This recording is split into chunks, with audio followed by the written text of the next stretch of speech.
and the others struggling in that period when we didn't have freedom in Guyana. And I can vividly recall many of the conversations we had with her, with Cyril Belgrave, who was a bulwark of strength in this party. And how difficult it was for them to be in a political party where APNU, the PNC, had deliberately created the impression was a racist party that hated Afro-Guyanese. And they endured all sorts of abuse. But they had to be very strong people, and they were strong. And they withstood all of the abuse, being called names of every sort. And we see that repeating itself now, again in social media. They're called slaves, slave catchers, almost everything that you could think of, they were called. Roger Luncheon, too. But they served this country well, and they served our party faithfully, and they were part of the reasons why this party is what it is today. A party that still focuses on keeping its word to the people of this country. A party that focuses on making people's concerns their priorities. They were heavily grounded in that philosophy, and they ensure that every successive leader of our party had that philosophy drummed into their heads. And so it's a sad day for us in the PPP. We're losing many of our older leaders, but they are extremely proud that today that more people are seeing the true nature of the People's Progressive Party, and that more people have joined us. It used to be lonely for them, the few Afro-Guyanese leaders we had. Today, there are thousands of members, Afro-Guyanese, who are members of this party, who are among some of its most hardworking activists, who are leading our efforts on the ground to implement an agenda that will change this country for the better. And they must be extremely happy. We celebrate Emancipation Day tomorrow. And as we celebrate the struggles and achievements of our ancestors who were brought from Africa, and the struggles were epic, and the achievements many, in every area of national development. We also, as we celebrate this, the ancestors overcoming the hardship of slavery, which was the most horrific system ever witnessed in human history. We must focus on what's important for us all as Guyanese, not just Afro-Guyanese. And we're trying to get back in the PPP to the spirit of the 1950s, when the People's Progressive Party was formed in 1950, following from the Political Affairs Committee, which was established in 1946 by Ashton Chase and Cheddi Jagan and others. We had national unity. Burnham was invited to be part of the People's Progressive Party, and we had a unified nation struggling to achieve independence. And then greed, ambition, and external influence caused the split of the party in 1955. And although the split was not along racial lines, ultimately, because of provocation and a lot of it external, our country got divided along racial lines. And for many, many years, the PNC stayed in office through rigged elections. And to do that, they had to say to people, they had to keep a system and a people divided, as Walter Rodney pointed out. They use race to perpetrate that division. Because if people were unified, then they would demand accountability from their government. And so you can be unaccountable if you don't have to go to the electorate to ask for their support and their vote.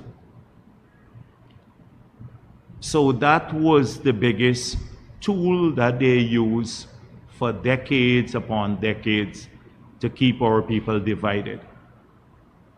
And we suffered for it as a country, because it took hold in communities and it took on a life of its own. And many people repeat the stereotypes about each other without sometimes even thinking through whether they're true or not. And so now we're working in Guyana to break down those stereotypes.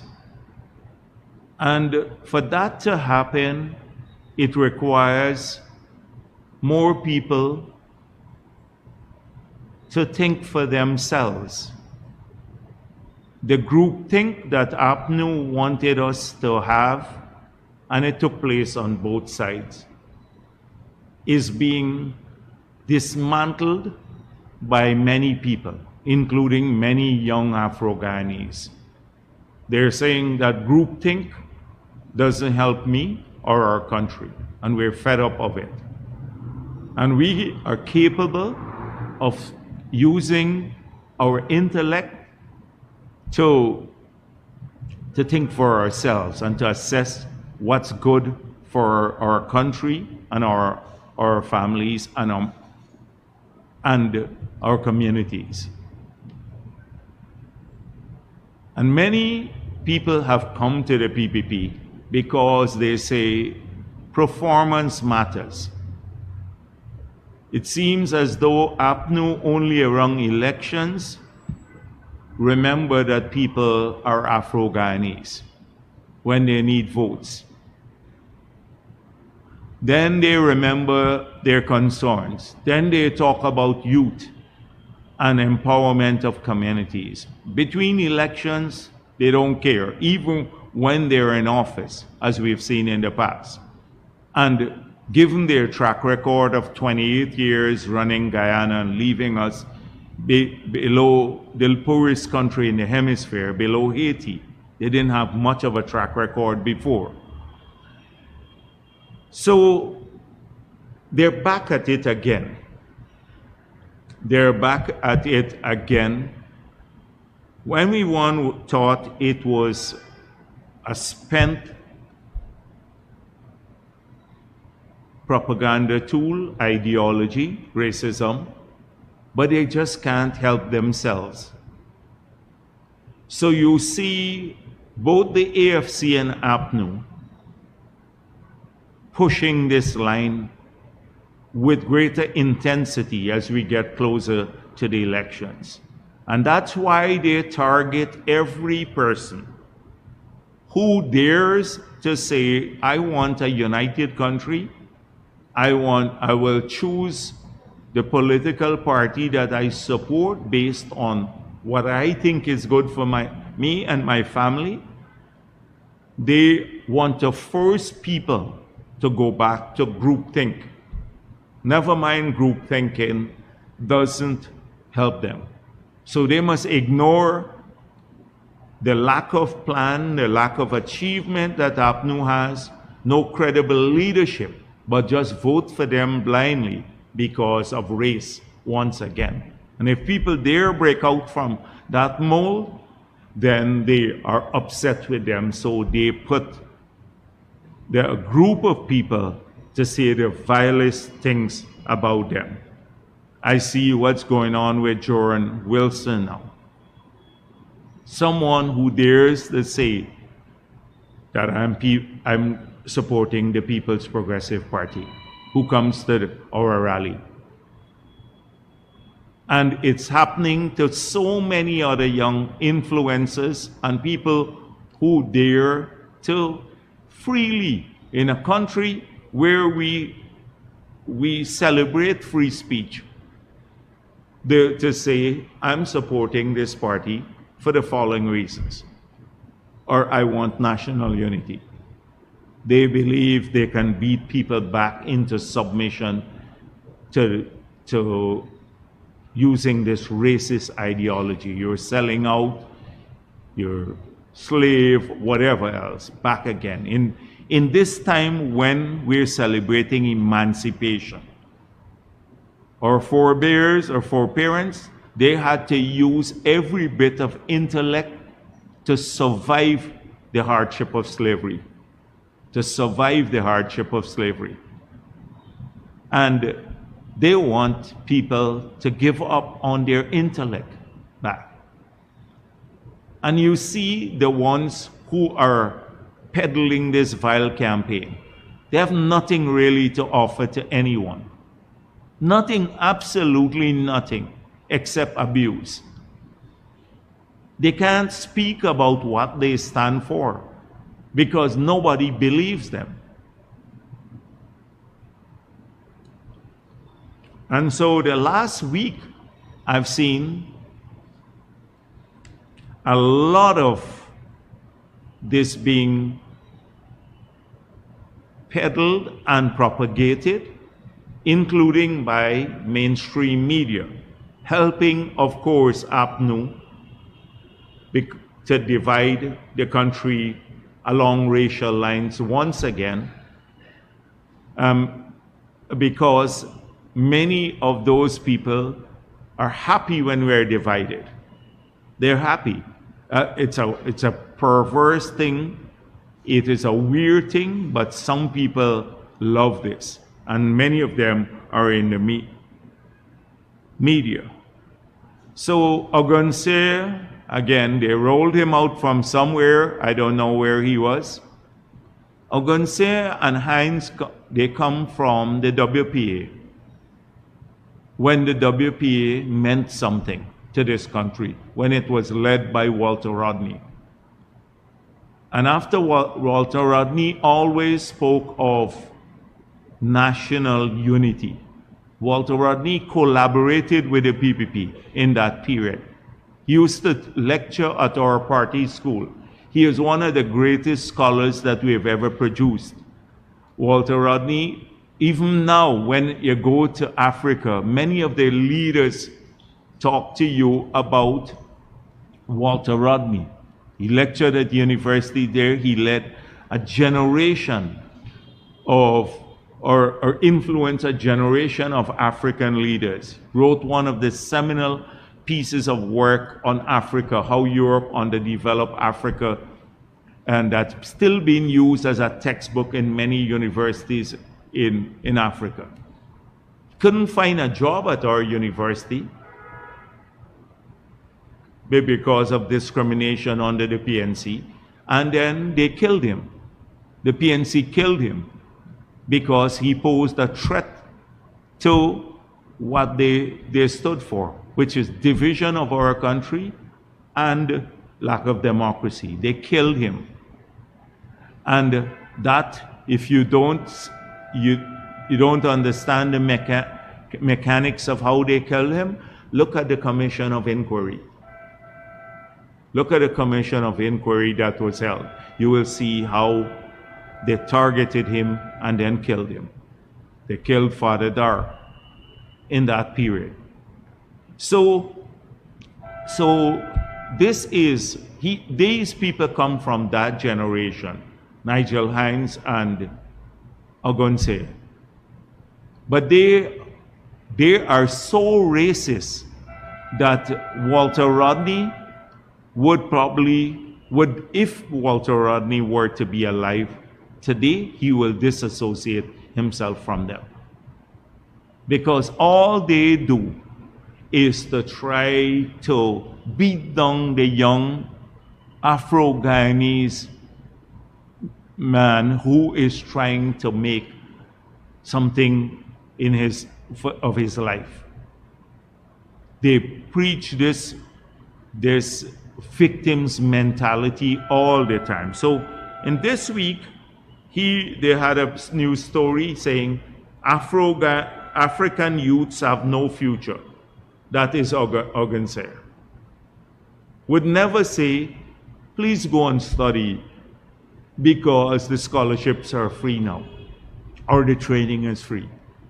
Please go and study. Or why don't I hope you're applying for a piece of land. Or I hope that you're looking out to find a good job. Or talk to the guys in the street corners to say, you need to build something, get a mortgage and build a home too. Because the opportunities are there. Never will talk to them about that. They have no future. That's a concern. Hines, you heard what he said about Afro-Guyanese. I don't even want to repeat that. The AFC in the Starbuck News accused government of oppressing Afro-Guyanese. That's this week. That we're the oppressors and they have to declare war on us. And Nigel Hughes warns against pledging loyalty to PPP for small contracts. Speaking about Afro-Guyanese again, because there's this view that Afro-Guyanese who get contracts, small contracts and contracts generally, that they're selling out to the PPP, not that they're improving their lives. And many of them are using the contracts now to buy a piece of equipment, to start building a home, to buy a vehicle, to uplift themselves. For them, it's a sellout. They must not take any contract from the PPP. But Nigel Hughes, warns against that, about pledging loyalty to PPP for small contracts. But when they were in office, his wife took the small contracts. She was giving her own company contracts in her ministry. She's signing the check from her company, and then she's signing the payment slip as minister to her own company. It didn't matter. They were taking the small contracts themselves. You find out of the thousands of young Afro-Guyanese contractors now, and Indo-Guyanese and Amerindians, everybody, they're contractors. But we're talking about Afro-Guyanese today. How many of them had any contract on the APN? There are thousands upon thousands of people who are working now through many contracts and making money on these contracts. But he's worried that they would pledge loyalty to the PPP because of the contracts. But we've empowered. We see this as empowering people. Of course, we'd love them to vote for the PPP based on performance and their own empowerment. But he now worried they will vote to the PPP because they get small contracts. So they have an obligation to vote for AFC or APNU, in spite of them people not getting any help under them. They were taking it themselves, like Nigel Yu's wife was doing this.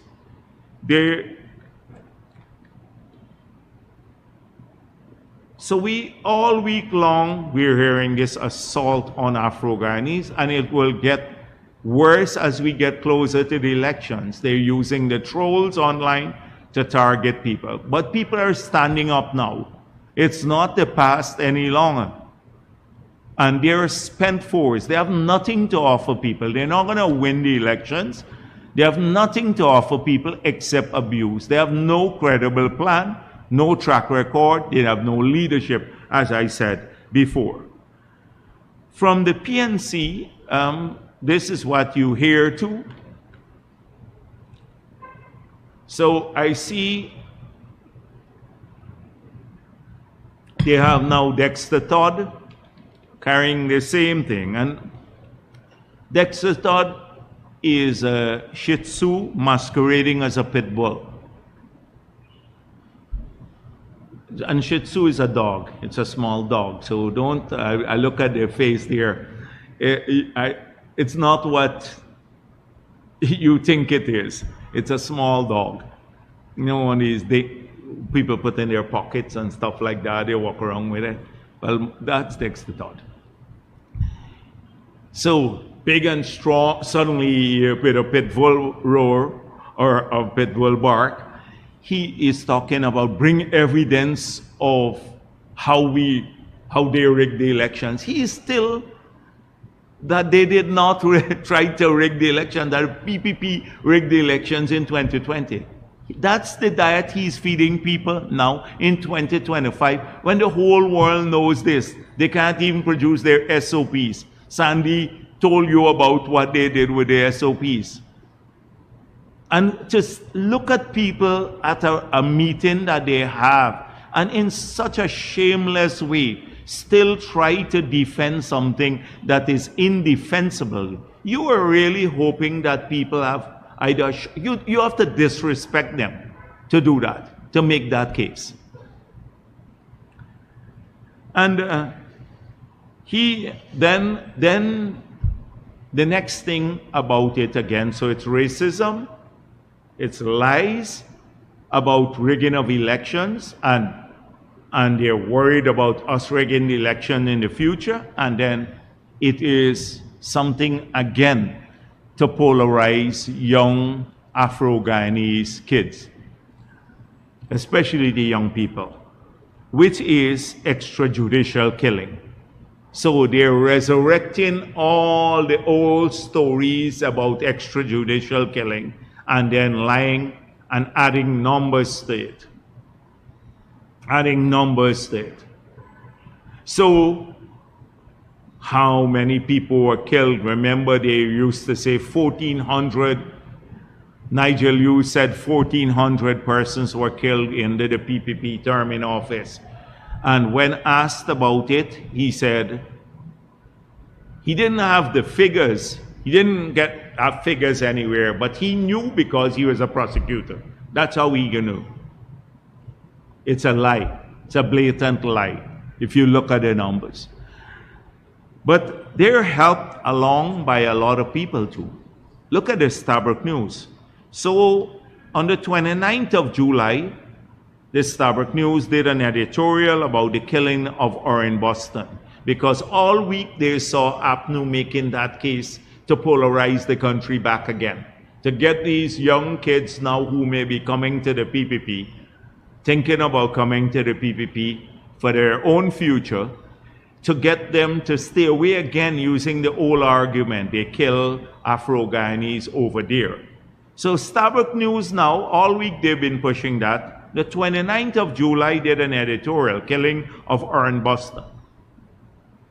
And you know Orrin Boston, but the policeman who killed someone from the Essequibo Coast, businessman from Dartmouth called Orrin Boston, was sentenced to 25 years in prison on the 10th of July of this year. So just 2 days before Emancipation Day, they brought it up again. And then from the 10th of July to support the APNU narrative, and guess what it was about? It's again about the police and extrajudicial killing and all of that to fit in with the APNU's narrative. But here is what happened. So this policeman acted unlawfully, not in keeping with the standard operating procedures of the police force. He killed the businessman. What happened? This took place in 2021. He was charged by this government for murder. So we can't prevent it from happening, but he was charged for murder. He went before a judge, and the judge, that is what the DPP recommended, the DPP recommended an arm of the state, he be charged for murder. The police instituted the charges. They prosecute him. He went before a judge. The judge on his own, because we have an independent judiciary, sentenced him to 25 years in prison. The system worked. He was charged, and he is facing the consequence now for killing the businessman. His wife sued the government, and she was awarded compensation of over $20 million. So the system worked too, and the state has to pay compensation to the family. You tell me there was a shooting on the seawall on March 16, 2018. 3 persons were killed. This was under APNU. The same Nigel Yu said he had somebody who saw the police shoot the man. Ask how many persons were charged then for the 3 persons being killed by the seawall. Of course, the answer is none. But they would dare say, use this as an example of extrajudicial killing and not look at how the system worked. We didn't condone it. We allowed the system to work. The file went to the DPP. The DPP recommended murder charges be instituted. The murder charges were instituted by the police force. The person was prosecuted, and the judge sentenced him to 25 years in prison. And then the family sued, and they got compensation from the state. That's the difference. But they were supportive now. They're almost bringing back the old narrative. But ignore all that happened in the past under APNU. And there were several other cases that took place under APNU. So if you see the 3 arguments, extrajudicial killing again, they're going after that. That's all that APNU is speaking about at its meeting, an AFC. That's all. Everything. If you hear one of their meetings, it's the same like everywhere else. Nothing else much about the future, nothing else. That's all. Racism, that's discrimination by the PPP, that's all they're talking about. And corruption. Imagine Nigel Hughes and that gang talking about corruption. So we need to reject this. I want to applaud all of those brave people who have defied all of the abuse, like Shirley Edwards and so many others did for many years. They rose up in this party at the highest level, elected at the central committee of our party, and they went into parliament. They persevered in tough times. Now we have large numbers around the country, and it's going to grow. This party will change overwhelmingly. You've seen it. And the people out there should not be bullied. Don't worry with the people who criticize you online. They're not going to make no difference whatsoever. And you know, some of those same people who criticize the others, I've seen them calling us for favors a lot. They just keep calling all the time. The same, they call all the time they want favors. And then they'll go out and say something vile about someone else. You know, they do this all the time. So don't be deterred or don't be demoralized by it. Because I know when you're young, if you're an influencer and then you have a deluge of trolls on your page. And I want all of the other people who are supportive of us to go to their pages and support them. Let's fight this racism once again. Let's get back to the spirit of the 50s when we were unified as a country in the fight again for independence. And go to their pages and come out vocally and support them, because they're fighting for something that we all want that would serve our country best. So I just had to say this because I see what is going on now. Trying to make people feel guilty. The second thing that I wanted to talk about is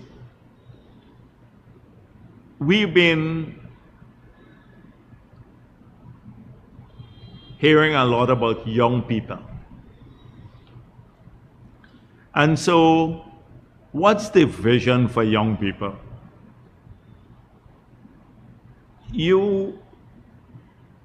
To promise someone something is very easy. To actually mean what you promise and to deliver on it is another matter. APNU has shattered any hope of being credible, particularly as it relates to young people. With what they did in the 5 years, young people know now that they are not going to get any help from APNU. They're not going to get any help from APNU. They ignored young people, they lost jobs, everything in those 5 years. Mohammed, his hope of mobilizing young people is, in fact, a lot of people that he's mobilizing is selling an image, and two, that he's been a victim of something. You know, he's appealing to this, he's a victim of some conspiracy by the PPP, which is not true. And two, he believes that if you give people small sums of money, you can mobilize them, which he's doing heavily. What's our approach to a young person? What can they expect of this party? We have consistently laid out this vision for young people, whether they live in the hinterland or on the coast or in riverine areas, whether they're Afro-Guyanese, Indo-Guyanese, Amerindian Guyanese, mixed Guyanese, or any other Guyanese. There is a single vision for young people across our country. We want them to be trained. If they want a skill, the opportunity will be there, and we will pay for it. Any part of the country, for any young person, not just young people, but I'm talking about young people here today. We will pay for it, use all the resources, whatever it costs, because we believe that's investing in the person. So whether you want to become a tractor driver or a mechanic or an excavator driver or an electrician or plumber, we will pay for the training. If you want to work in the oil and gas industry too, there are some specific skills that need certification, we will pay for those. If you're in IT development, we'll do the same thing. Then there are people who are academically aligned. If you want to do your degree at any level, first degree, second degree, or a doctorate, we will pay for the training too. We will upgrade people who have already been trained and working in the public sector. They can look forward to opportunities for upskilling. So, big investment in education. And we have credibility in doing this because we moved the budget from 53 billion to 185 billion per year in just 5 years. And we have already implemented the things what he said we will do, free university, paying for tuition, etc., scholarships. So we are coming with a strong track record of doing this. We're also expanding the opportunities in other areas. So if you're in Region 10 now, or you're in the deepest part of Guyana, in any of those Amerindian villages now, the 240-something villages deep in the interior, now the free Wi-Fi that is in these communities, we put high-speed internet, would allow them to do university education right from those villages. So they are not excluded from upgrading themselves. From the Amerindian communities, there are tons of people who are brought out to train for the health sector, or for the security services, or other areas. We support people coming out from the hinterland through scholarships, etc. So that's what we can offer young people. So if you want to upgrade yourself, there would be a chance to do that. And we're the only party that can credibly promise that. And it's not going to be done on the basis of race or geography. Secondly, what else do we look at?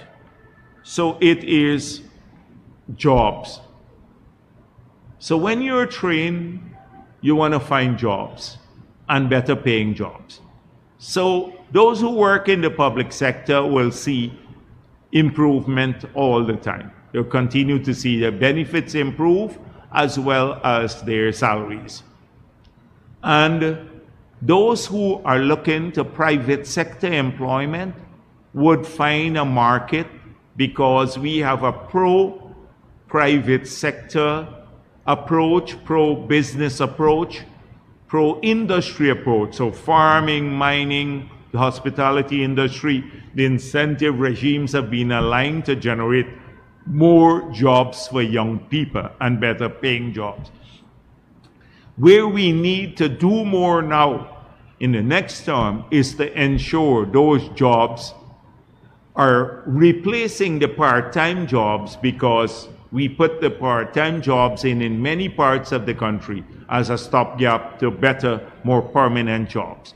So like in the hinterland region, in Region 10, in Region 6, Region 2, that's where we have to focus more on investments in those areas. So a young person can find a job and then find better paying jobs and better salaries as they progress or get trained.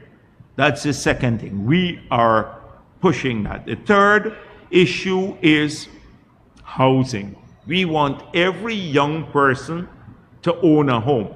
So that means the government would have to work with them to ensure that house lots are prepared, and then we've already made it clear the support for the construction of homes in the next term will be a big part of our manifesto. We have already promised it months ago. So that will be important. So training, education, jobs, housing, recreational and sport facility, a chance to be able to grow and to in these communities.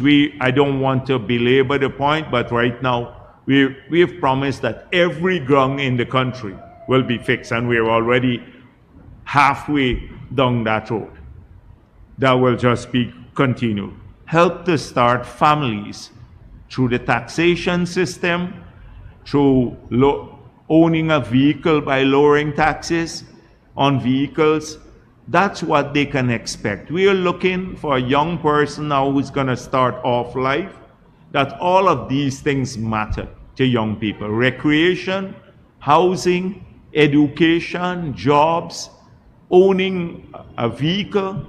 That's where we're headed for young people. I can go down a long list. In the development bank that we'll establish, and we're the only party with that could credibly put this together in a short period to put up a development bank.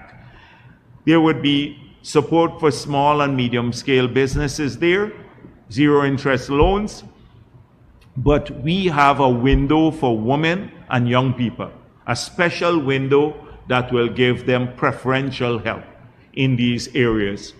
So that's what we're working towards for young people.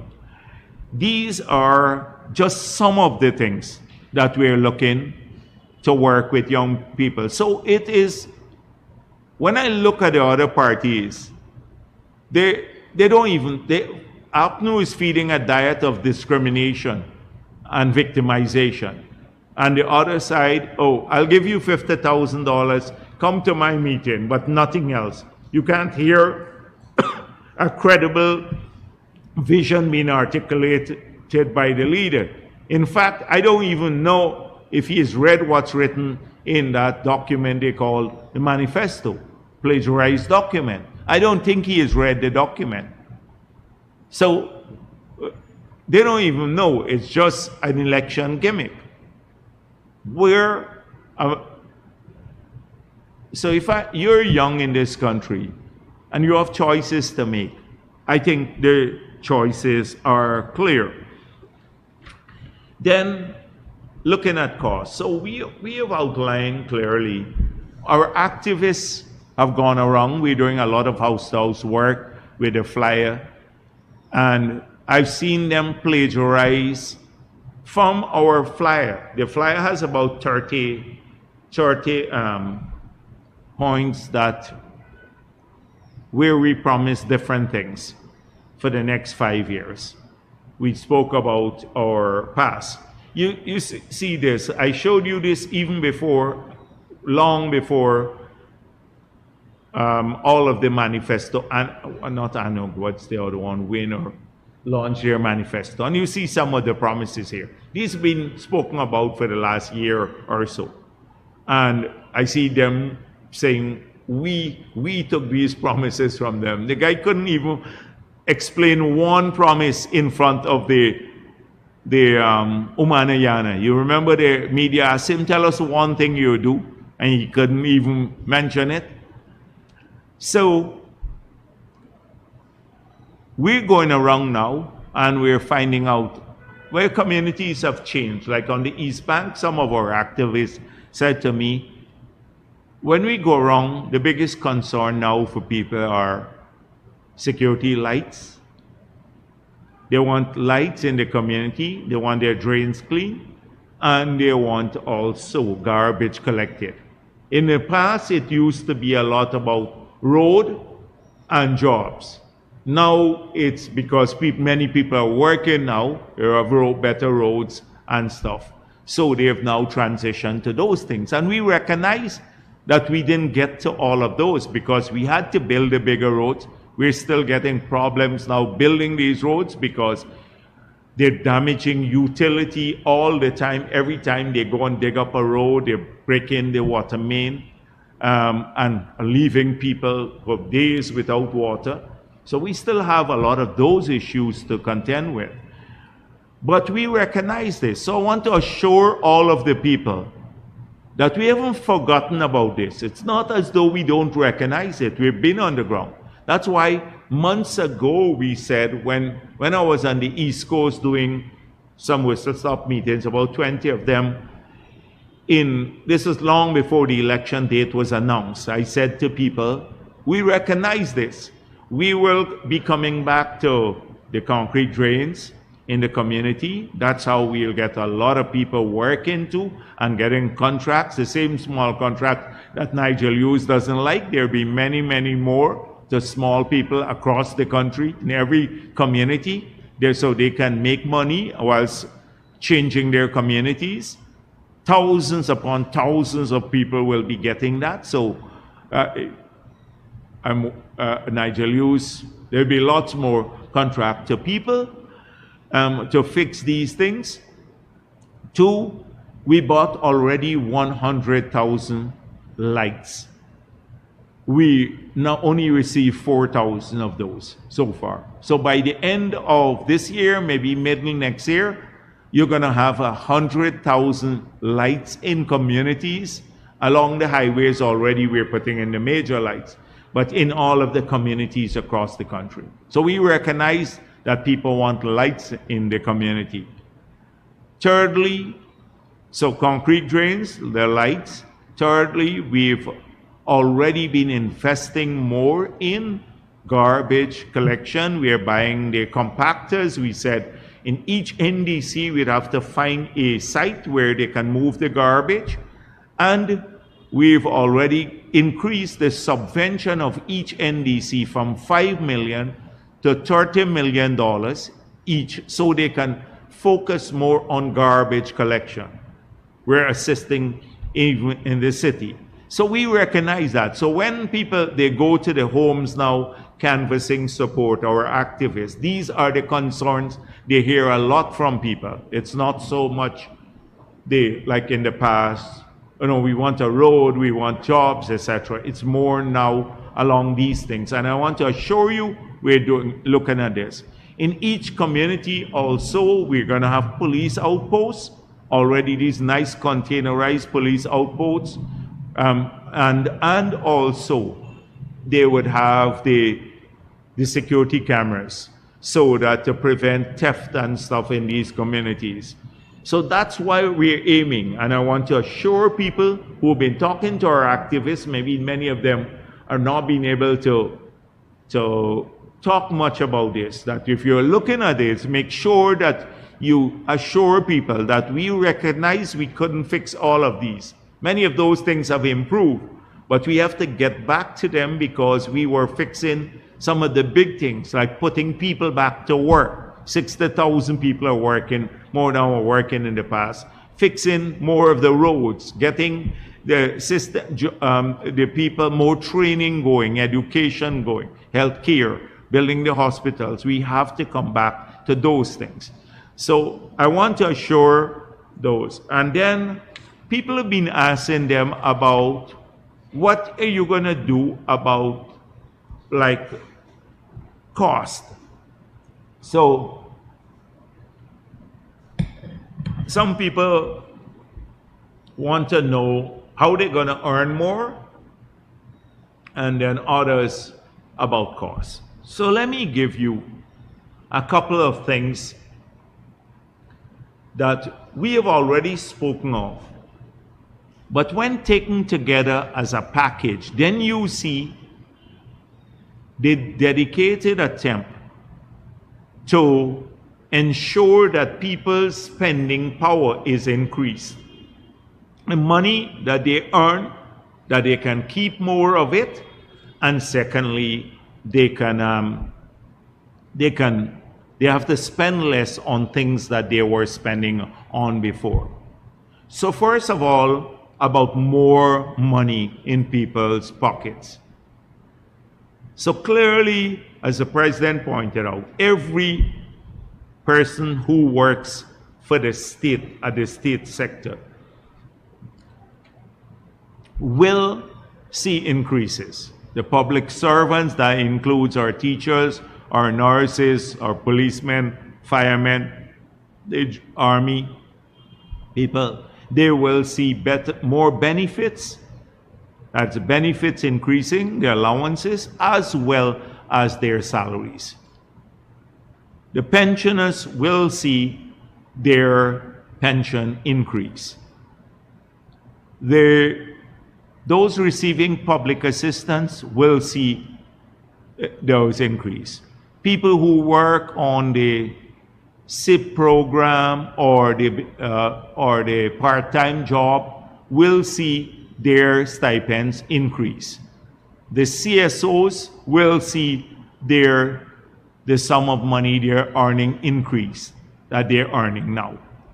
So clearly in the public sector, you're going to have massive increases in earning for people. In the private sector, also, we are going to assist a lot of the sectors. The miners already are getting a lot of help. They'll continue to get the help but in a different way, so they can then keep more of their money. So the miners, people in the fisheries sector, in forestry, in agriculture, will get greater benefits. For example, the tax, say the fishermen, we're planning to assist them with greater input, or the rice farmers. The sugar workers, of course, are going to get increased salaries.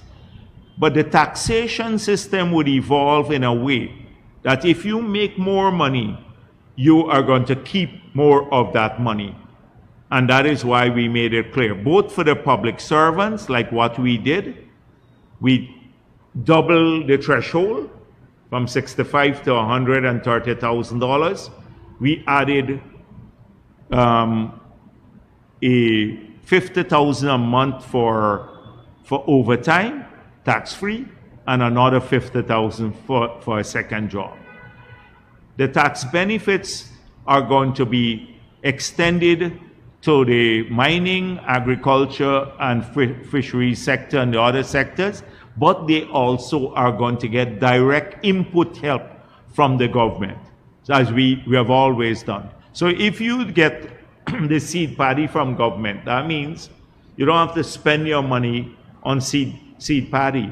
So when you sell the rice or the paddy that you or your crop, you keep more money for yourself.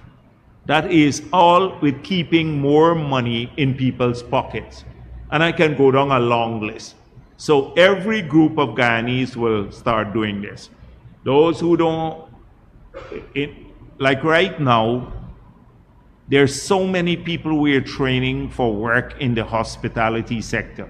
We need about 4,000 or 5,000 Guyanese who will be earning significantly more than they're currently earning, about 5,000. The other hand, what are we doing to remove costs? So first of all, from the 1st of August, President Ali announced this a long time, the tolls are going to be removed. The tolls are, so if you're traveling across the Demerara River, thousands of people every day, they don't have to pay a toll anymore. Berbice, the same thing. People commuting across, they don't have to pay any tolls. That's one. Two, we are going to ensure that in the next term, wherever you live, your electricity prices come down. That's a clear case of lowering costs. So that's a big component of cost, the 50% reduction. So even if you live on the Essequibo coast that is not connected to the grid here in Georgetown, they too will also benefit from that, the lower cooking gas. Then hinterland travel and freight. We plan to lower the price there by building more roads, and also, even if necessary, we'd build a commercial arm to the GDF, because we believe people are paying too much to travel to these locations or to ship goods into these locations. Education, we've already made clear we are removing all the costs are from families, or most of the costs from families. Tuition and everything else that we've already done, and then transport grant, school feeding for the kids, etc. So if you don't have to spend your money that you earn, and you're keeping more of it because of lower taxes, and on children's education or health care. So even if the healthcare would be upgraded across Guyana, so you have to spend less on it. And even if you are, like you need dialysis or cancer, you're going to get help from the government. So lowering their spending on healthcare, which is sometimes important for some people. Those are two big components of cost. Helping people to build homes too is a major way of keeping so that they would be able, through a mortgage now, maybe even pay less than what they were paying to rent a building. So, and then own their own home. So a lot of that focus is on cost reduction, and this is across the country. Whether you live in Region 1, or you live in Region 8, or in Maracaibo, in Region 5, or everywhere else, or in the Pomeroon River, or Wakapa, all these areas. This is not just a coastal thing. It will be for all Guyana. And we're going to help people to own. So those kids in those communities too, many want to now do housing. Many who live on in Amerindian communities where the land is communal, they have been reaching out to us and saying, how can I get the help to build too in my community? It's not state land. And so we have to work with them too, because unlike the coast, if you get a plot of land, you own the plot of land and then you build your own house. There you don't get a title. So they may not be able to go to the bank because they can't pledge the land. So we are working through that to ensure that even people who live, the Amerindian young people, they too can get the help to build homes and own homes and everything else. And they want roads too. We talk a lot about young people. I've met with a group of Amerindians and they said, are we glad that the network, you're building out a whole network of roads in Region 1? Because we now be able to drive our vehicles long stretches, ordinary vehicle like a minibus or a car, which often they can't do. So they're pleased and they want this accelerated. And that could also help reduce cost of living. So these are just some of the things that we are focused on. The others are all over the place. We recognize we still have to do the big transformative things. So the big ports, the electricity grid. This brings me to electricity. Now, we've had a spate of blackouts, and I want to apologize again to people for this. So they told me last week that they needed several 8 hours blackouts. In fact, 2 on the East Coast to remove the utility poles so that the road on the railway embankment between the roundabout at Ogle and Sheriff Street, the 4-lane road, could be completed. They need to remove all of those poles off the track of the road to get the 4-lane. Monday, they did 1 8 hours blackout, which affected many people on the East Coast.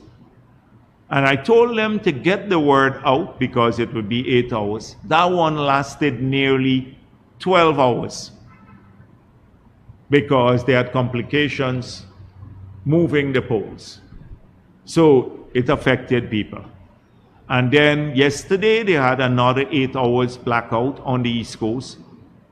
And they told me that they only need 2 hours more to complete it. So yesterday, so then they can complete that section of the road.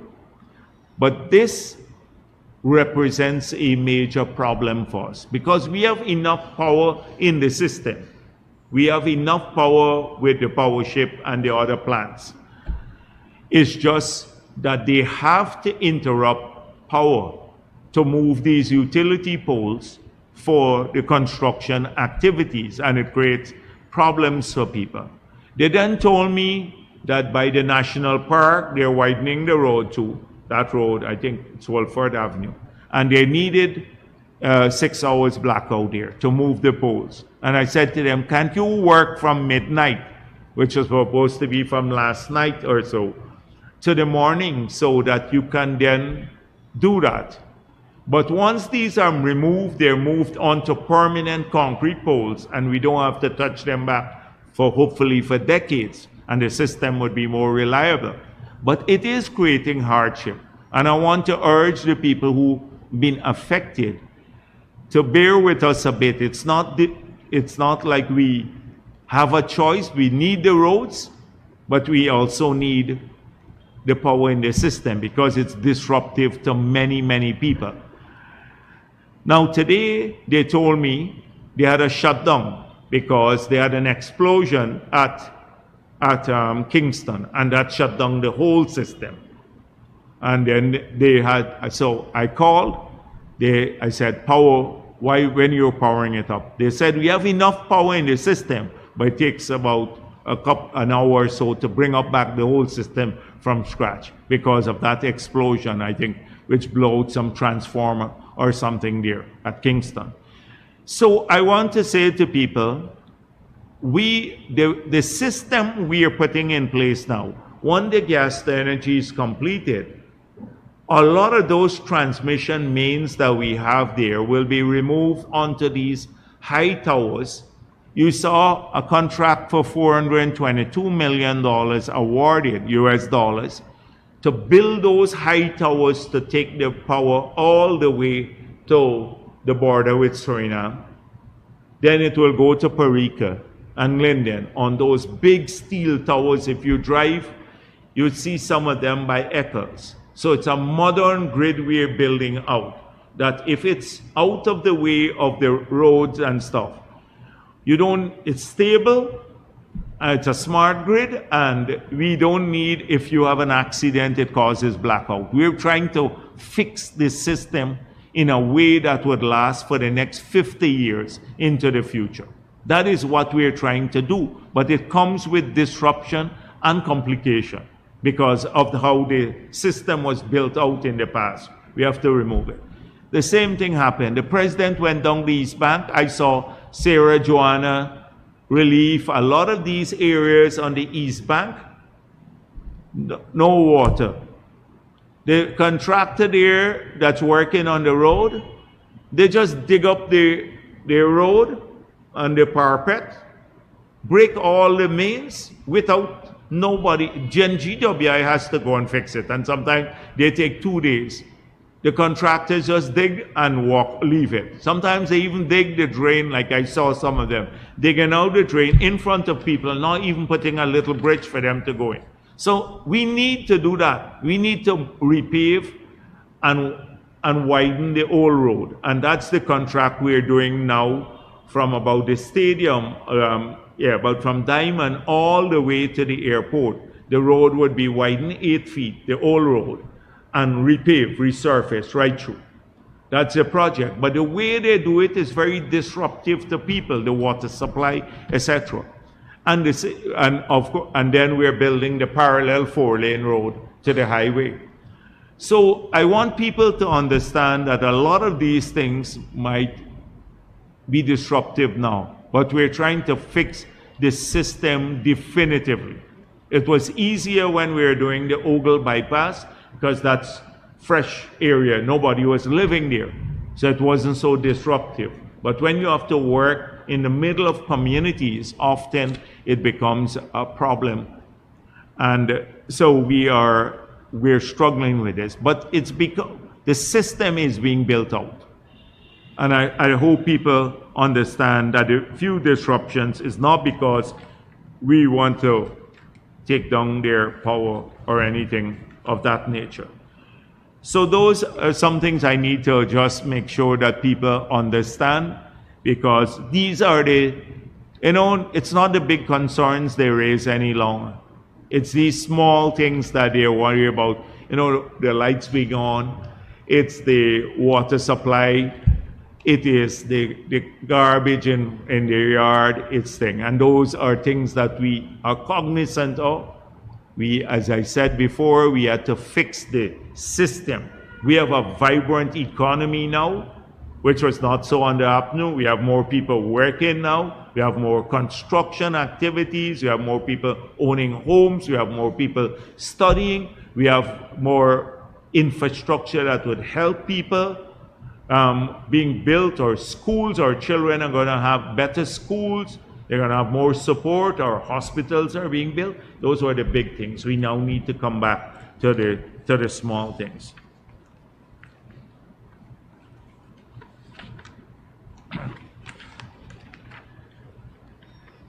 So when I saw on the GPL, I saw government in Kaichor News, MyPaul, government secretly signs deal for Dominican Republic farm. If you look at what the Damara Wave story, you will see that we had an MOU with this company since early 2024. And it is for, a lot of it is for the supervision of this infrastructure. You want to, when you build something, a tower like those towers, you want to build them to international standards. You can't get the GPL staff to supervise it. They don't have time. They're busy trying to keep the power on and fixing the old system and some of the transformers that are going out. So you have to get a firm to supervise. And often, a firm to supervise project, they come between 5% of the contract price to 5 to 8% of the contract price. This is lower, significantly lower. And it's a number of things. So this is a company that is well known, great technical capability. And when you look at the cost compared to other supervision costs based on scale of the civil work contract, you don't see it's a small amount. And it was not secretly done. It's not secretly done. You can't secretly hire somebody, as MyPaul has been pushing. MyPaul been trying hard to talk. They're trying to resurrect this whole thing about corruption. Imagine that coming from MyPaul. So all week I saw them at that. This week I saw something. I didn't realize that PNC is so rich. They own nearly $500 million of shares in Republic Bank. It's a rich party. Norton, and they sold, like I saw a story, they sold $83 million to a Trinidadian company. I thought, as their article said, that they should have offered this to Guyanese first. If they had it legitimately, I don't know how they got the shares, but I don't want to explore that too much here. But if you're selling your shares, you should offer it to Guyanese first, because you want Guyanese to invest in this company, the Republic Bank, if it's doing well. So they sold it to a Trinidadian company. And then I've had concerns raised by a number of people. Would this resource be paid into the party coffers, or would Norton have about 10 blank checks written for the whole sum? You know, Norton is a very, he has a strong proclivity towards blank checks. I see him talking about corruption too. He has not dealt with that matter as yet. The blank checks that he directed the treasurer of the PNC to sign for him.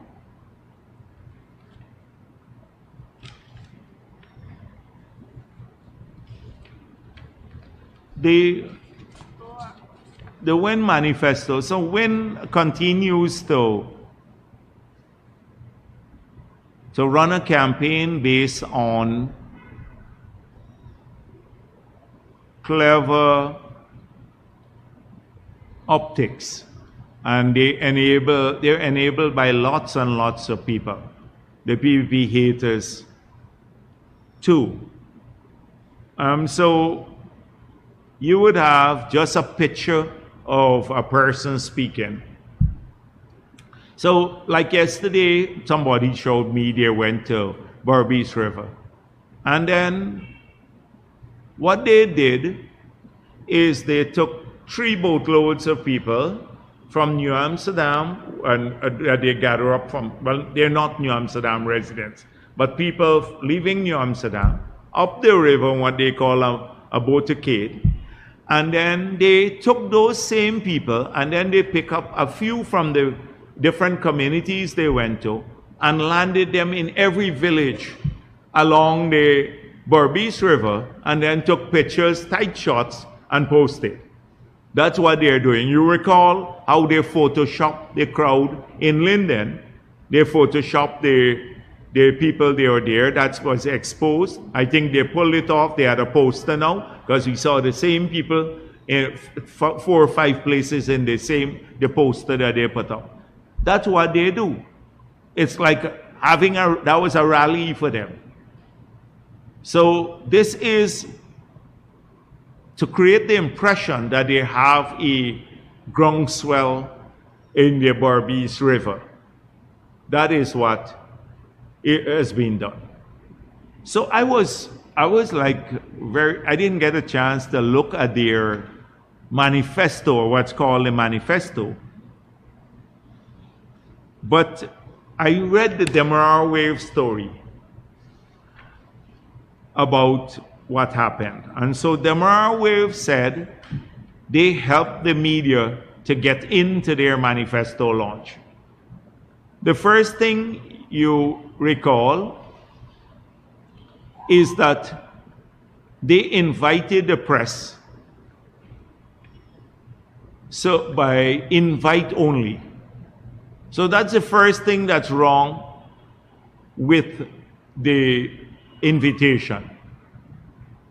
So I thought the Press Association would have been critical of that issue, because only the people who turned up there were the ones who were invited. You don't send out a media advisory and say by invitation only. So clearly it's again they don't want people who will ask the tough questions there in the audience. The next thing is that they promised the media that Azharuddin Mohammed, after his disastrous performance on nomination day, that he'd be available to answer a lot of questions. They then tried to backpedal on this, but this was a promise made to the media. Now, this is what I read from Demerara Waves. When approached after the news conference, based on an assurance by WIN's General Secretary, Odessa Primus, that he was not going anywhere and would be available to answer any other questions, Mr. Mohammed got up abruptly, went downstairs, and entered the building, disappeared, got away. After she said he will answer questions, this is it. Got up abruptly, went downstairs, disappeared. Didn't want to answer questions. Several media workers expressed concern to WIN officials about the way they were treated. After much lobbying, imagine you have to lobby to get a person who called a press conference to come and speak to you. Mr. Mohammed obliged speaking with representatives of 2 media houses while the others remained locked outside.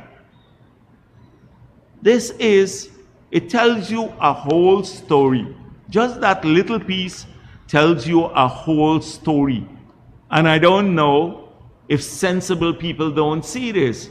Imagine this man is trying to run a party and he's hiding from answering questions. He can't answer the question.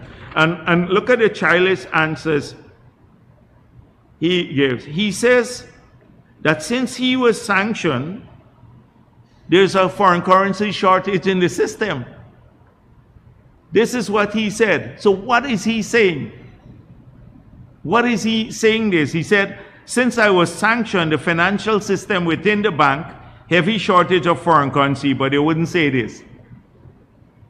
What does he mean by that? People don't even, I'm reading directly from the story. Asked again to react to the OFAC sanction, he would only say, I don't know about that.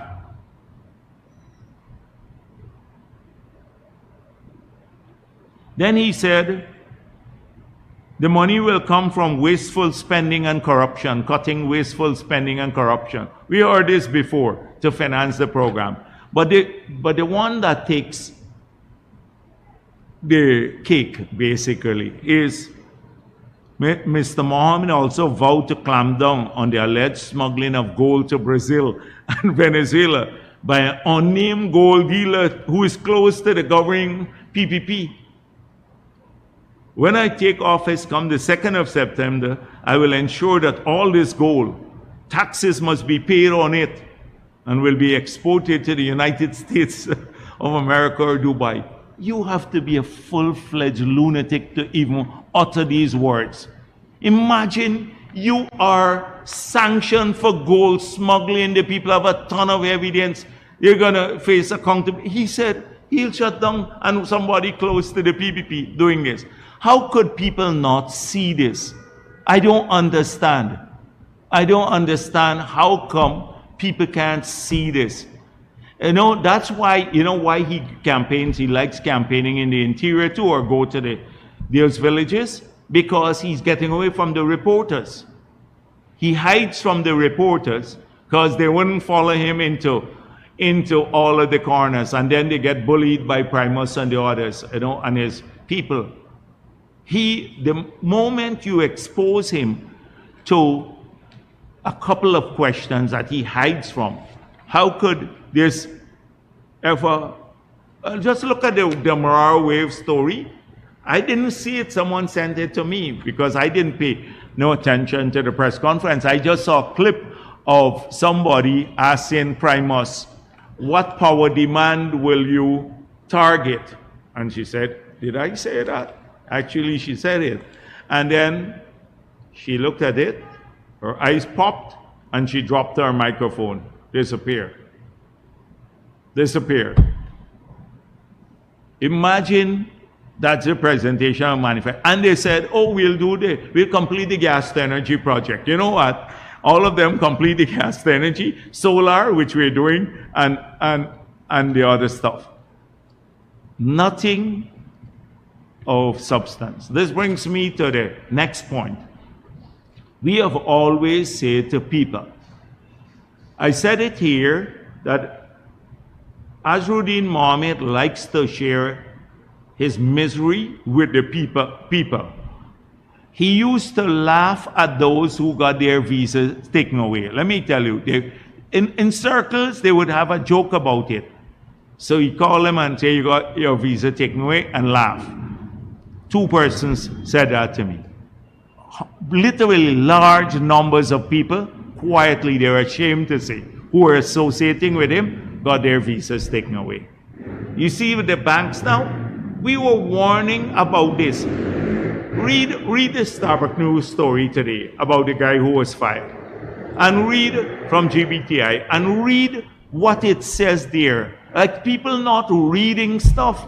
The OFAC sanction was quite clear. It says financial institutions cannot deal with this man, or else they run the risk of being sanctioned by the US, losing correspondent relations. These are financial institutions. The banks are financial institutions. It says ordinary people run the risk of law enforcement action if they deal with him. How come they're not reading this? Because they have a clever campaign. Oh, we're going to get the sanctions lifted. How? That's every time you ask them. The US ambassador just spoke about it. They're going to get the sanctions lifted. Oh, it's not serious. Well, the people, I want to bet if everyone who is on his list understood what it meant for them personally to join a list that he heads, there suddenly, when they were supporting him, there was different. Now they're part of a formal organization headed by a US sanctioned individual. The banks have no choice whatsoever, or else they would lose their business with the US. That's the end of the banks. You think any bank here will put the depositors' money or the people money at risk because of a few people, accounts that are associated with the Mohammeds? They have to do this. They have to de-risk themselves. Because when those banks globally say, you have those people here, that's a US sanctioned man, and people who are linked to him, they could suspend their correspondent banking relations. They can't transfer a dollar abroad anymore. If they lose that, they lose the bank. What are they going to do? They can't collect money and lend money. Where they're going to invest even the money? So they don't have a choice. That's why the Marar Bank, they said, oh, it's PPP tell the Marar Bank to do it. That's what they do all the time. Make themselves look like they're victimized by the PPP because he's trying to run. That's nothing to do with the PPP. The Marar Bank did it. Then GBTI, today I see Citizen Bank, and I suspect every other bank will follow. So now what has happened is that all of those people, the poor people who join his list, now they would not be able to have a bank account because no other bank will open an account. If you get closed across the system, you can't open a bank account again. How are they going to conduct their business? And they go to the court, and what would they tell the court?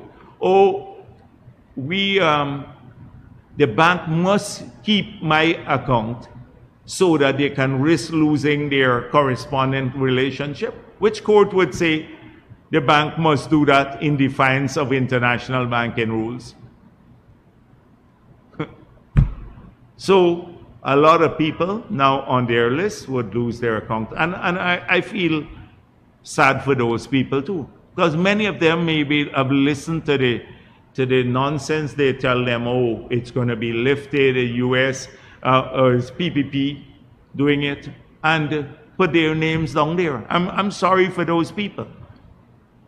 Because now they and their families would be in trouble, and he would laugh at the misery again. You notice his sister and brother-in-law, they didn't give up their US citizenship. They're not on his list. They're every day in the media running all kind of commentary, cussing everybody under the sun. But they don't want to run afoul of the US. Notice, poor, unsuspecting people now would face the consequences again. This guy loves to include others in his misery. That's what he's been doing, to hide the criminality of this team Mohammed. To hide their criminality, that's what he's been doing. I'm not even going to deal with their thing about plagiarizing the manifesto. You can't even read the manifesto that they wrote. I'm not even going to deal with that. I got called some people in the market. Some ladies, you went to a market and then posted their pictures. The lady said, can't you get the man to take down our picture? We just selling in the market, and he come here and he take a picture and posted our picture. We don't support this man. He keep posting our pictures, just dropping on unsuspecting people everywhere, take their pictures. You know, like when you go, like a lot of people would ask me, you take a would you put it on the page so I can get it, right? In his case, they're running. They don't want the picture on his page. He goes to places where people are standing, takes out their picture, put it. And they're afraid to come out because they said he'd send his goons to beat them up or something. They're afraid. They're afraid of it. So they're calling me, a lot of the market people and stuff like that, when he goes, he goes to the market and a person stand up there next to him and then they take a picture, put it up. This is what's going on. My friends from the APNU been sharing a lot of videos. And guess what they're doing? So I said, these are huge crowds APNU getting around the country. So they share. And then I realized it's the Jamaica Labour Party videos they're sharing in all green, right?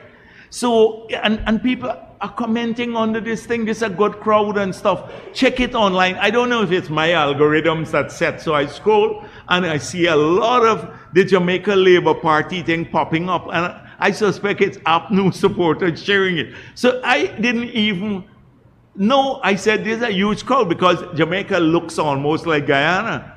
So I'm saying there's a huge crowd APNU got here. Where did they get this stuff from? Because it's all green and, you know, people are waving stuff. And they've been doing this.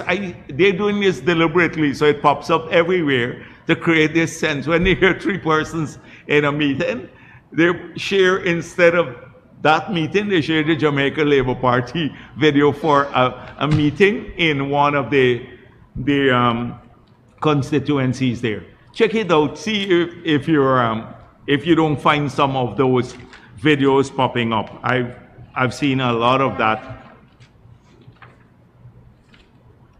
popping up.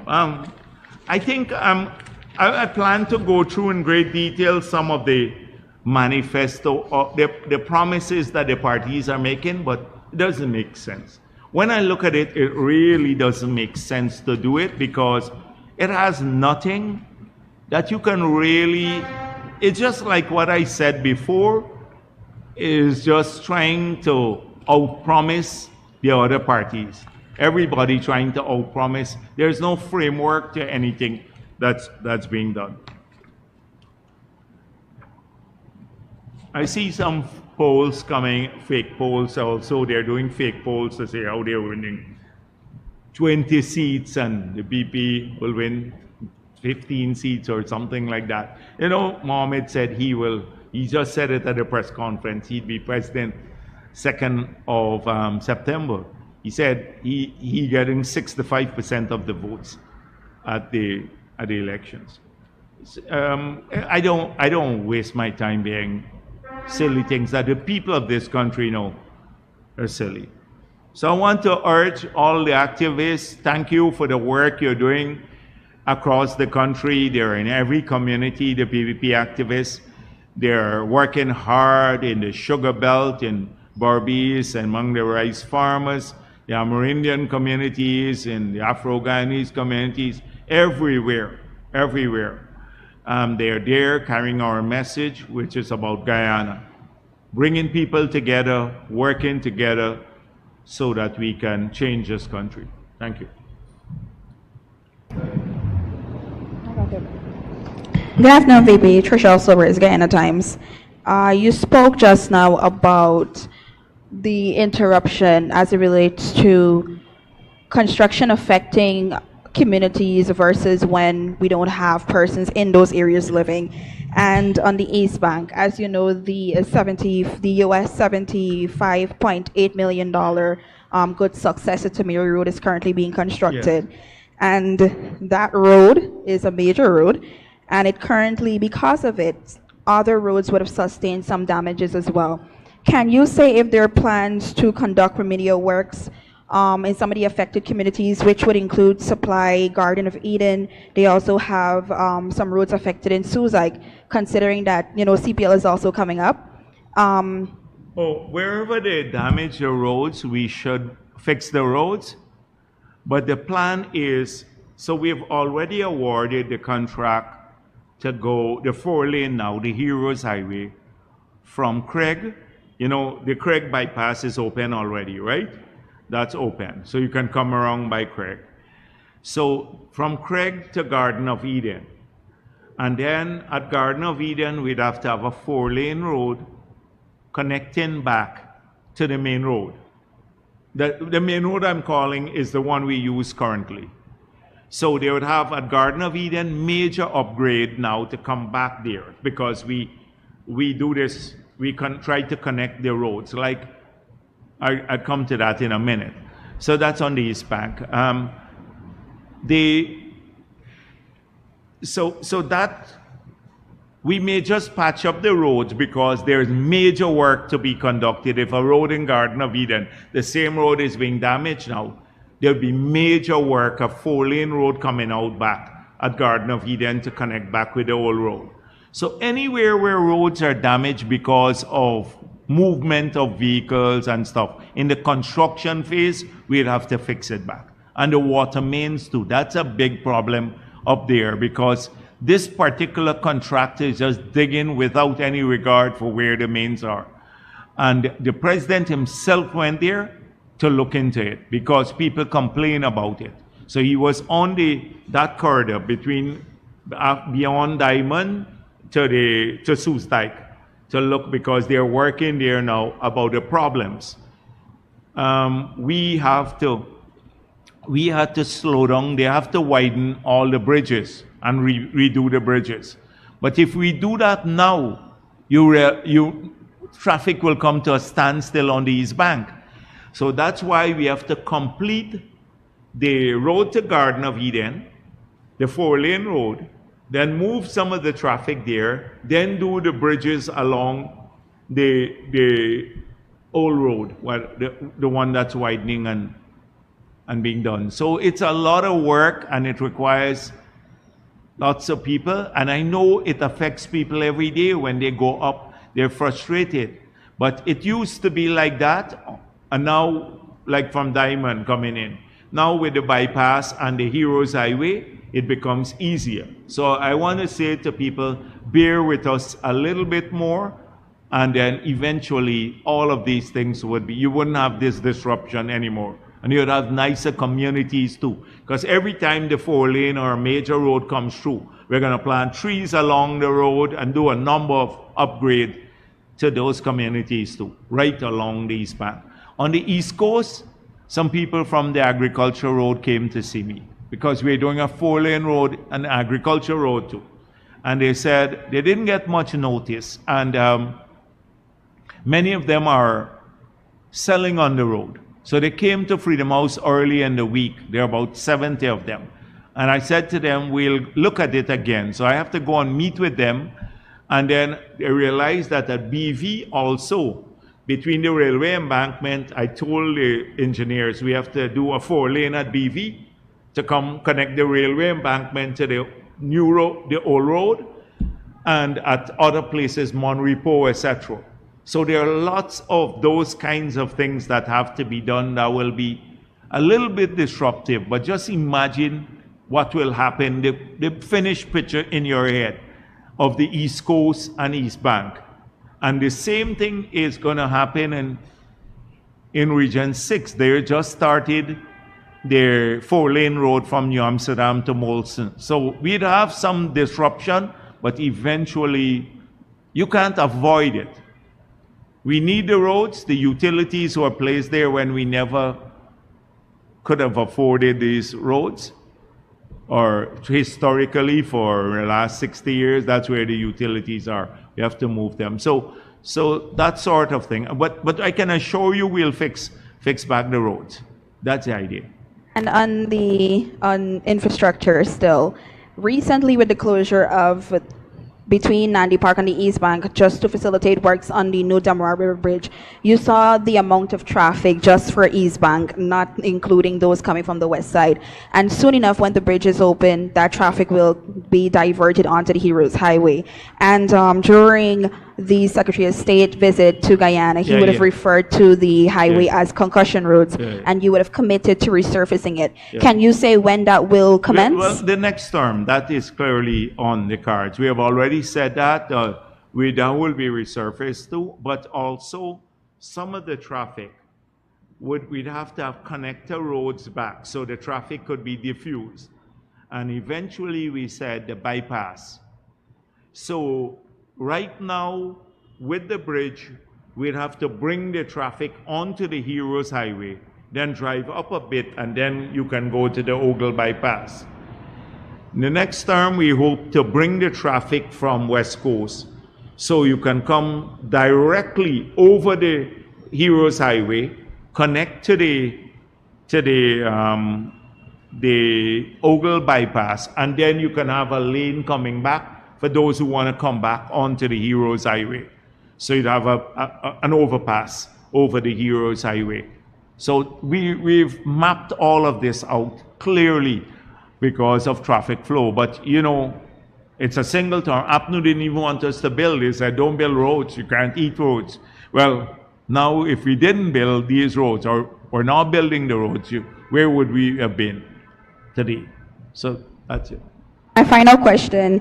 In light of, it was recently reported that government pays 650 million US to a consultancy firm in the Dominican Republic. 650,000. Yeah, 650,000 US. I dealt with that issue earlier. I spoke about the cost in relation, and you see what it's for. It's for supervision of some of the work, the big work. If you look at it, it's a long-term relationship with the company. The MOU was signed since 2024. And also, the cost, the company has experience, and the cost is a fraction of the price if you look at what supervision cost is compared as a percentage of the civil works contract. So we dealt with that. I don't need to belabor the point that the GPL put out already. They dealt with that matter. Mr. Jagdeo, Dennis Shabal, sort of follow up on the very inter-energy contract. Could you say why was it sole sourced? Could you elaborate on that? I think they had several proposals from different groups that they considered. So that was it, and this one was the most cost-effective one. And so they had several proposals that they considered. Because I know a lot of people have been submitting proposals to manage the project. Sir, my substantive questions. One, yeah, sure. What's the update with respect to the negotiations with the U.S. for the tariffs, reduced tariffs? And could you say whether several of Guyana's diplomats have been recalled at the campaign? And have they been paid for this out of the PPP coffers or the state? And we have heard a lot being said by a number of the opposition parties about the reopening of the ExxonMobil production sharing agreement. As of today, we have not heard the PPP say anything about that on the campaign trail. What's your latest position on that in light of this being a campaign point by your opponents? So the second one is that a lot of these diplomats, you know, historically, they're political appointees. Diplomats have been there under PNC, APNU, at that level. So a lot of these people came back, and I suspect they're on, you see them around too. Many of them, they're not necessarily campaigning, but maybe one or two of them are on the platform. But it's a normal thing. They come home, campaign time. They're political appointees. They're not like technical people. They're not foreign service staff. Under APNU in India, you had Burnham's son-in-law. You remember Palar? I think there was one there. He was there, High Commissioner. There were lots of political appointees. The one in Venezuela, now our current ambassador, Venezuela, is another one of Burnham's son-in-law, but he was then there by the PPP. So a lot of these are political appointees, and this is normal around election period. I don't see anything major. Who pays for their return? The government or the party? What do you mean return? They come home frequently. They come home frequently. They didn't come back specifically to campaign. I didn't order them to come back to campaign. People plan their own activities. I did not order anyone to come back to campaign. And I'm General Secretary of the party. But people like to be part of the action too. Election time for us is fun time too. You know, we don't make our campaign bitter like the APNU side. I know the embassy. I've been in discussions with, up to last Monday, I think it was, with the USTR, their trade representative, and his team. I haven't gotten the report as yet. I'd have to find out what it is. But there are ongoing discussions. The discussions are ongoing.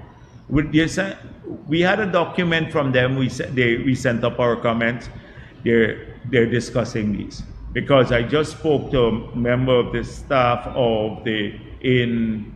actually last night from the embassy in Washington, and they met with the U.S. Trade Representative's office earlier this week. I think it was Monday. Based on what you're hearing, what are the prospects for a reduction? We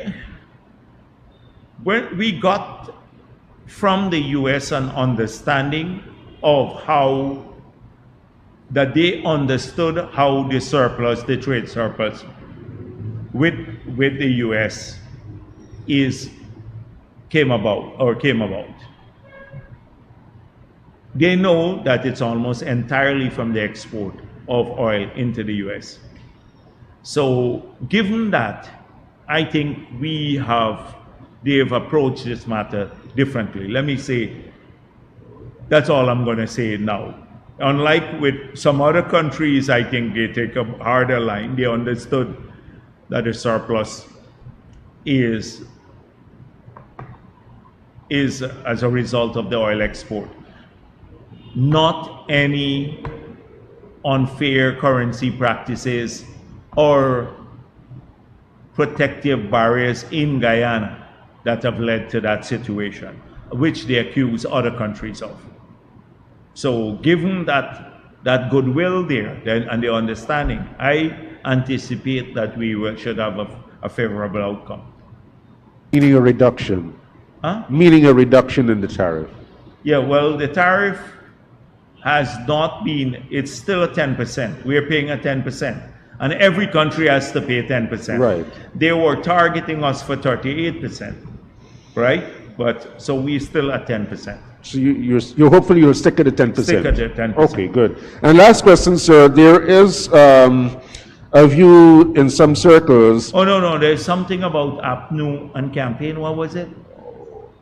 With respect to...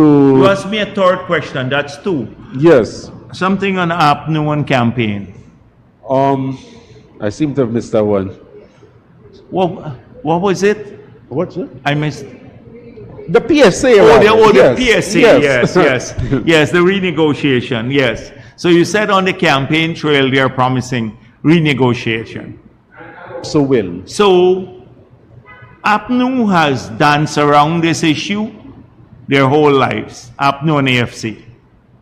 They've danced around the issue. So they said there is a brilliant article written by, it's in the Standard. I don't know who wrote it. It might be Keanu. And she mentioned that there is a clause in the PSA. And the clause says basically that they have to agree to renegotiation, both parties. Exxon has made it clear they will not agree to renegotiation. And the other clause says that should any change to the agreement impact the company in a fiscal manner, that is in a financial way, the government has to compensate for them, the stability clause. She said, if you ignore those two things, then you're just bullshitting people. And it's true, logical. So none of them have responded credibly to that.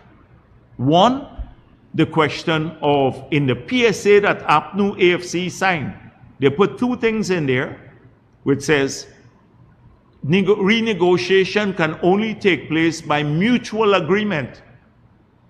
Exxon has already said no. So you can't have mutual agreement any longer for renegotiation.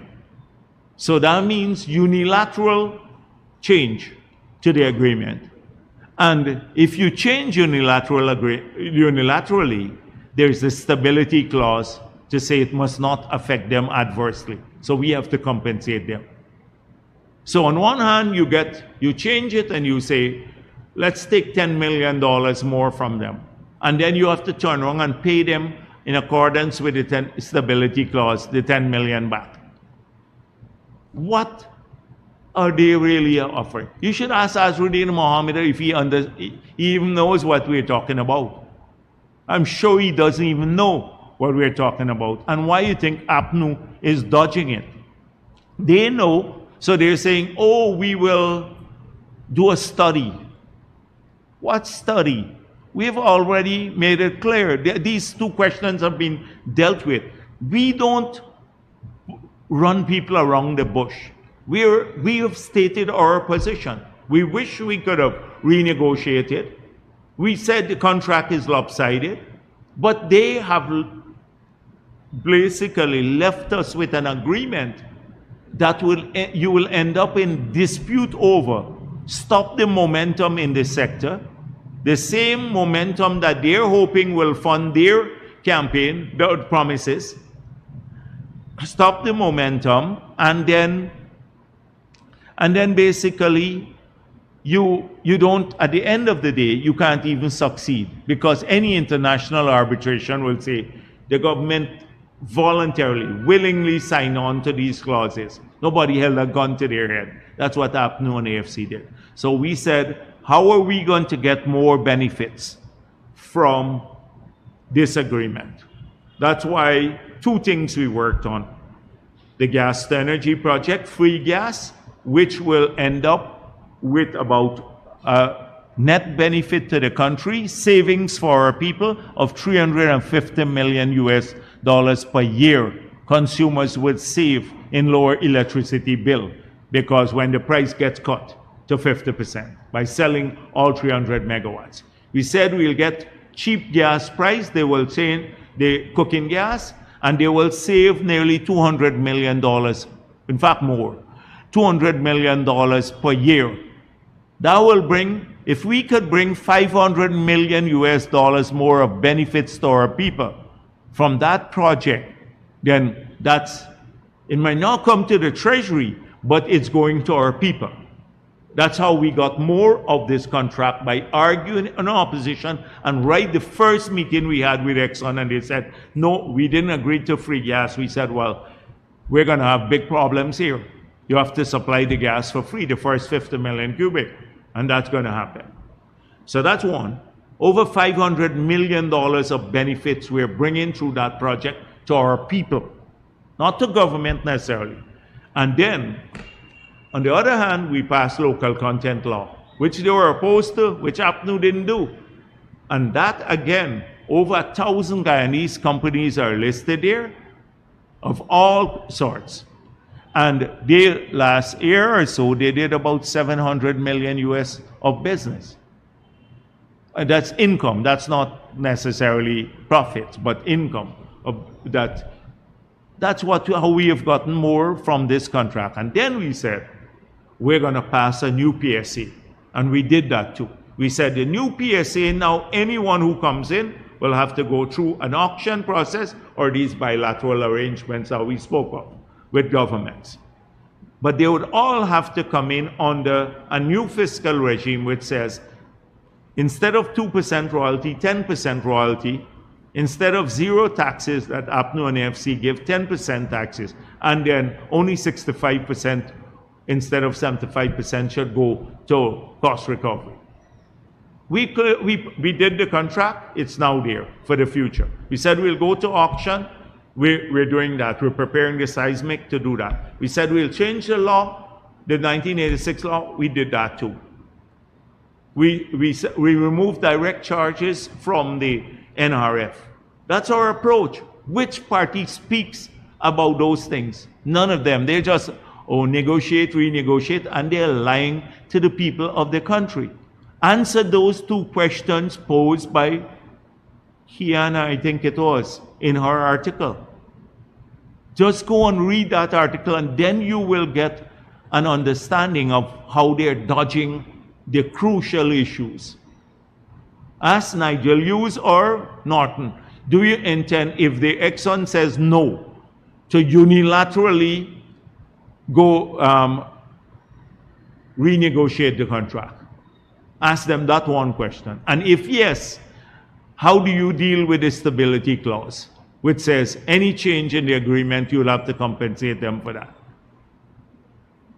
Those two questions will give you all the answers you need. And then you will see who is messing around with the people of this country. We don't do that.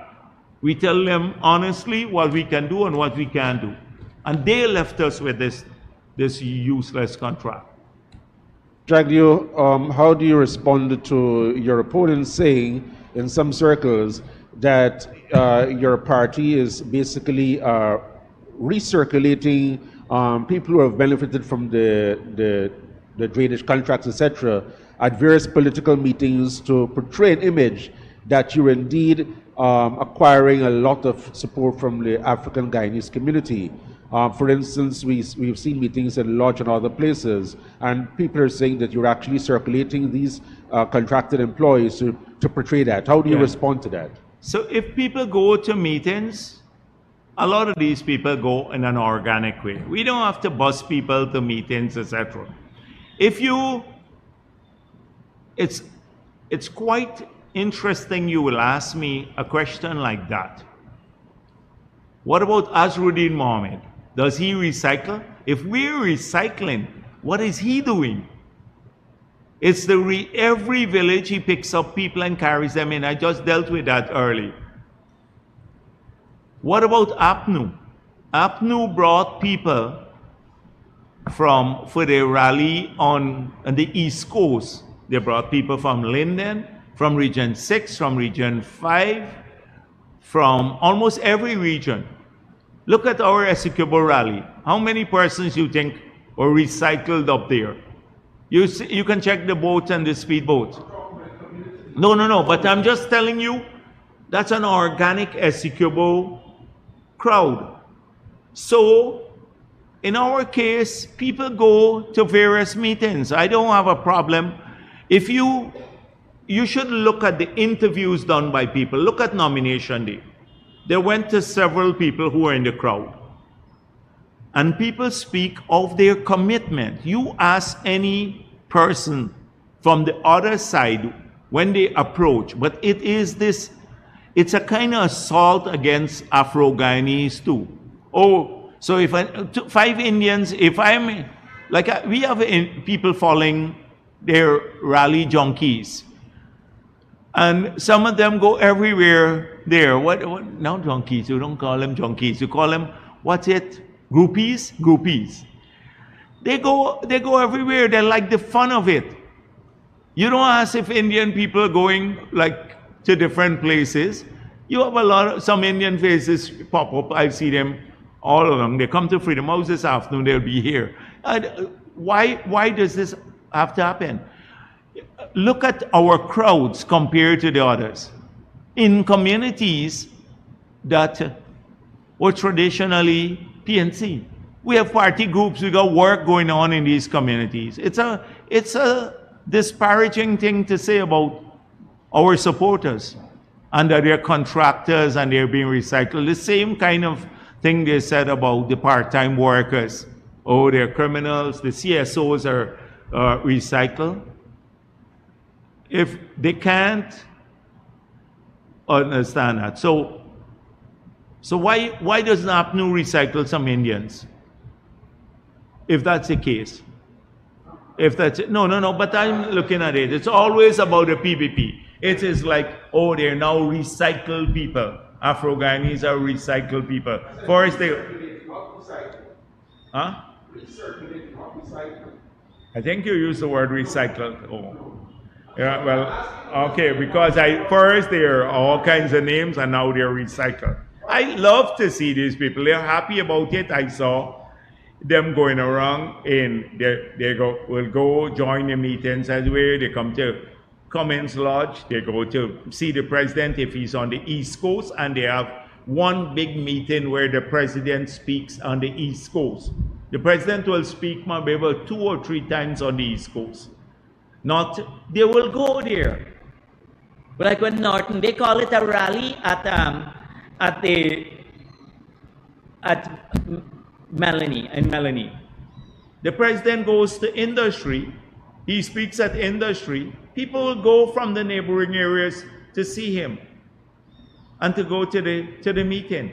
We didn't bring from Region 10 or from Region 1 to go there. They're East Coast people. So what's wrong if the guys from the Buxton or BV or Pleasance go to the industry meeting to listen to the president when he's speaking? He's speaking at another meeting. I don't see anything wrong with that. It's just wrong to look at these people in that way. It's really wrong to look at people. It doesn't recognize effort and their ability to think.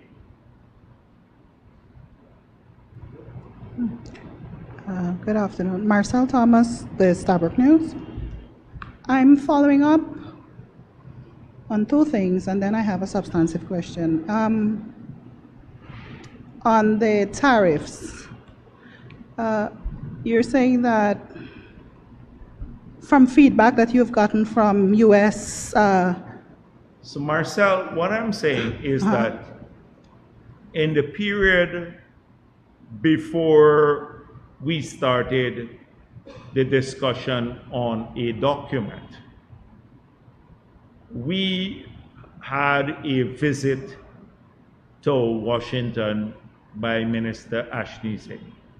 He came back and he said that the USTR and the office, they understand the nature of the surplus, the trade surplus that we have with the United States. Remember, we were pointing this out, that the trade surplus comes about largely because of the export of oil. The US had claimed that the trade surplus, President Trump has said this publicly, that the trade surplus with many countries have been caused by currency manipulation, by protective tariffs, and other measures. So in this case, it's different. They understood that. So when Ashley Singh came, I think I spoke with you. We subsequently received a document that we're discussing. And the idea of the negotiations and discussion is hopefully, given that understanding, that we can reach agreement to keep our tariff at the 10% rate.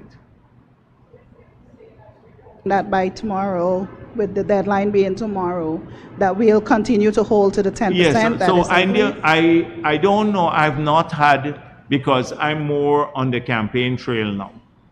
So I've not had the report. I know there was a meeting earlier this week. I've not had the report as yet. So I can undertake to find out exactly what took place this week and then look at it. And then it's being dealt with by finance, right? The Ministry of Finance. Okay, thank you. That's one. And on the interenergy agreement, why the decision to sign the agreement now, 1 month before elections? So they have not signed the agreement. They have not signed the agreement as yet. The negotiation is still going on. So let me make it clear. Inter-energy agreement has not been signed until now.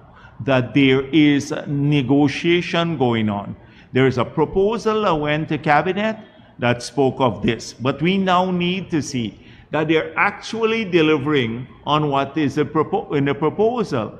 When a company makes an offer, you look at it, compare it with others, but then you have to discuss and concretize in clear legal language what this is. And that negotiation is still ongoing, and I'm not even sure it will be concluded before the elections. So it has not been signed as yet.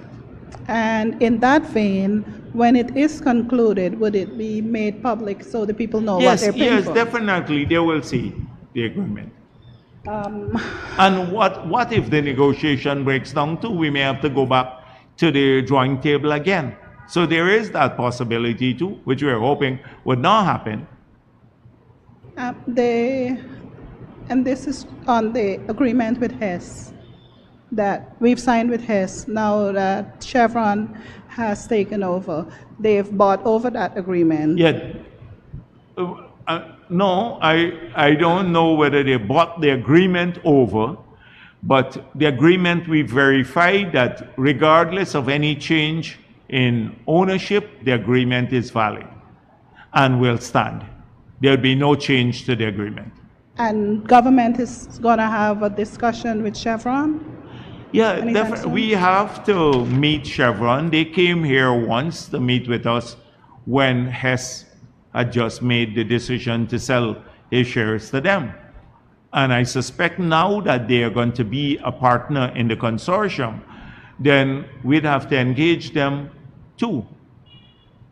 Again, and talk to them about our expectations of the company and get them more involved in socially responsible activities here. Last question is on party business. You've held consultations on the 2025 manifesto. You have a date set on when you're going to launch the manifesto? Our manifesto would be like, I won't want to say it myself, but an anti-climax, because we have spoken about 50 specific things that we intend to do that the others have now, they're just latching on to.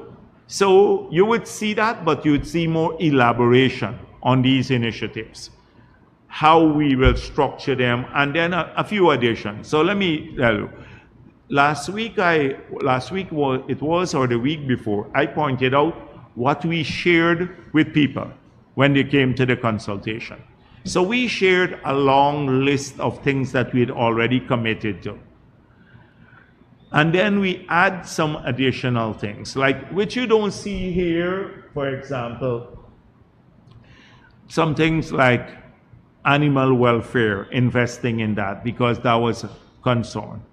Like SASOD came and they made a presentation there.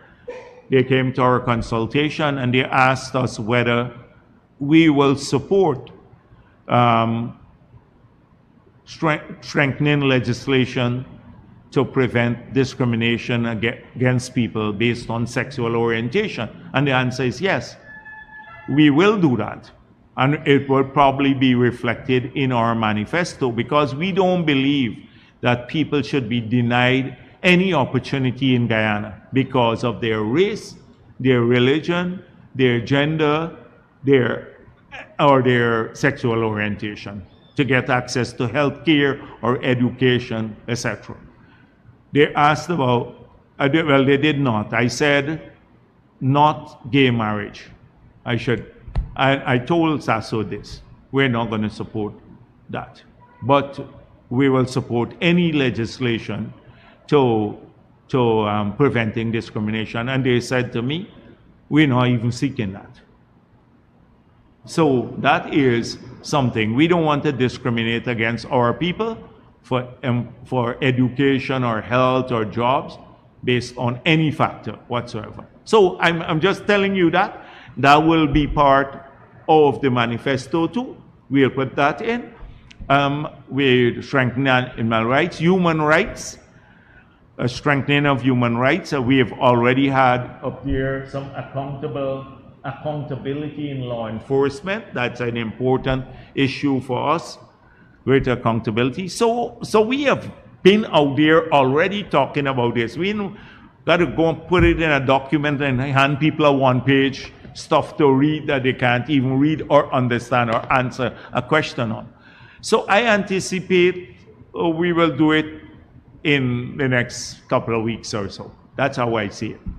Yes, the formal document. Okay. In that document, what you will see, though, would be the macro layout. We'll talk about things like the vision. We will talk, and I'm even giving the others a chance so they can talk about it in their manifesto too, because they'll be launching soon. We talk about our vision. We'll talk about the macro framework.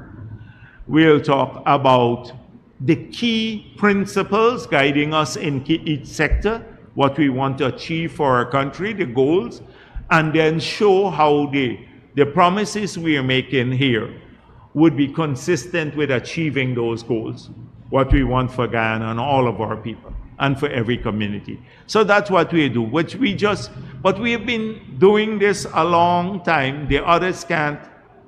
They have to come out with a formal document because nobody even knows what they... I look through, like, how could people promise free Eugene now? I see some of their, like some people still promising that free university.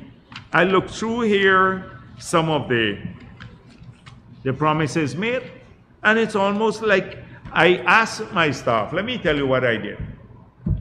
I asked them to take every promise they made and go back and find where we spoke about this already as a promise. Some go back to 2 years ago, some like 6 months ago. Almost every promise they have made, we have already spoken about as committing to do. The only difference is they're saying, like, we give you $500 million every day, right? We don't do that sort of thing. But that's almost, there's nothing original, nothing unique, nothing that required like a thought process. I saw word for word extracted from documents that we already produced in government for some points. Word for word extraction. Plagiarism.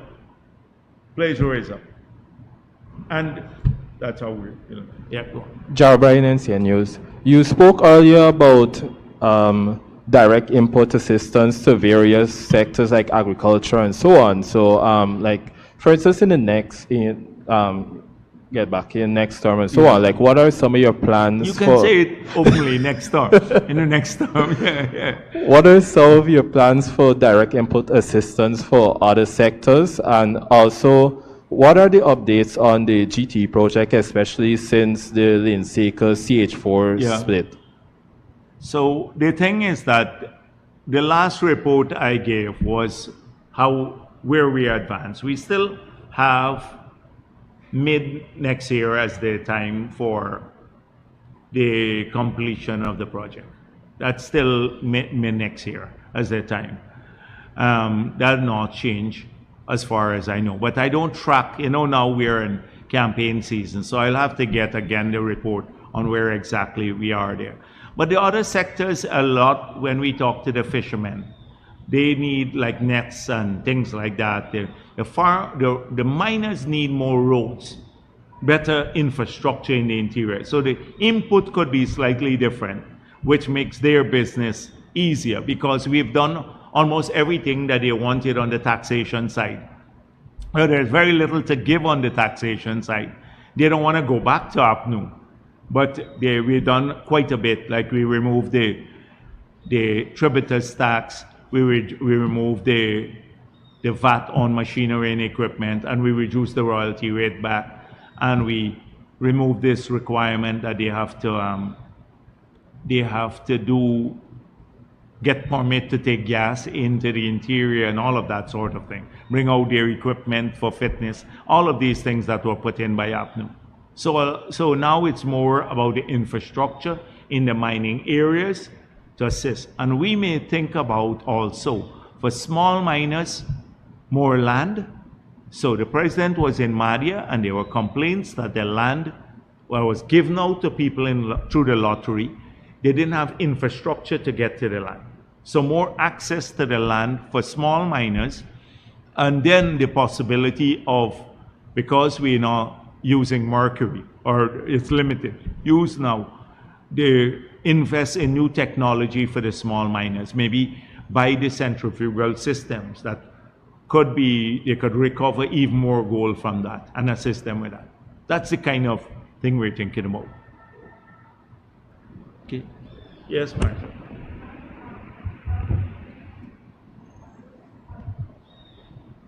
Yeah, all right, I'll come back to you. Good afternoon, Trina Williams, Guyana Chronicle. You spoke about the opposition attacking Afro-Guyanese earlier, but I want to shift the focus to youths overall. We've seen the party has attracted thousands of youths And especially on social media, when they express their support for the party, they've been constantly attacked. What is your advice to these youths as we head closer to elections? And also, on the topic of political intimidation and violence, I know that a party can only do so much. But from your standpoint, do you think that the ERC and the police force are executing their duties properly to deal with these matters? So people can complain to the ERC and complain to the police. If you're being bullied by people, you just do that, especially because they have some trolls. Like if you look at APNO tends to have some real people do it. Azruddin has a series of bots and people, fake accounts controlled by his people. So if you go to one of the pages, any story, immediately thereafter you'll see like 30 comments from their side suddenly supporting that story or misleading people. So if it's negative against Azruddin, they start trying to mislead. So those are fake accounts controlled by some people. So to divert attention from the real person. So I don't think you'll get very far with those. But there are some real people too who are engaged in constant bullying of people. Report them to the police or the ERC. And yes, ERC should be doing more in this regard. I agree with you. And I say to people, it's your country. Don't let these fossils and these useless people determine your voice. You know, if you don't stand up for yourself and your country, and we allow these people from the past have no vision for Guyana whatsoever. They don't have anyone's interest at heart except getting back into power. If we allow them to inherit this land, where would we be? And in my party here, the PPP, we're now training the next generation of leaders. Young people, tons of them are coming in. We're exposing them. We want them to take over the country. We want them to look like Guyana. Young Indo-Guyanese, Afro-Guyanese, Amerindian leaders, so that our party could carry on its task 100 years into the future, building this country and uniting it. They're all about some fossils and going back to the past all the time. Stand up for your country and yourselves. Stand up. They have nothing to offer anyone. What are they doing? Half of them are living abroad too, in New York, etc. Somebody living over there. Some of them would love to come back home. They can't make it back home. Like, I don't know if Norman Brown still posts, but in the cold morning when he's in front of the security services, doing his thing, he cussing people here in Guyana who have a bright future. A person who just done a degree or has a doctorate and choose to be the PVP, they're calling that person names. And he probably can't, doesn't even have anything to do over there. But this is what they want. For too long, they made people feel ashamed of themselves and intimidated by them. And we can't build this country this way. And so people need to stand up for themselves too. Young people too. If you want to inherit this country, you have to take charge now. And at APNO's Bagotville rally, we saw the opposition leader criticizing the government's efforts to build a digital society and said that a large percentage of Guyanese are illiterate. How do you view these comments? And do you see this as a deliberate attempt to undermine the government's efforts with a misleading narrative? I chose not to go back to everything that Norton says, or the Mohammeds, or one of the Dexter Todd, because it's just like, I'm hoping that sensible people in Guyana would see these comments for what they are. Like running people down all the time. So first of all, the gold scholars were waste of time for Norton. He said, they're useless, this is a program, really we should shut it down. He studied in London. he studied in London, so he's superior.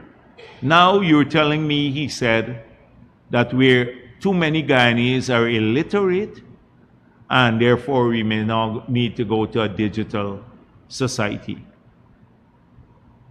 It is something that just running down people.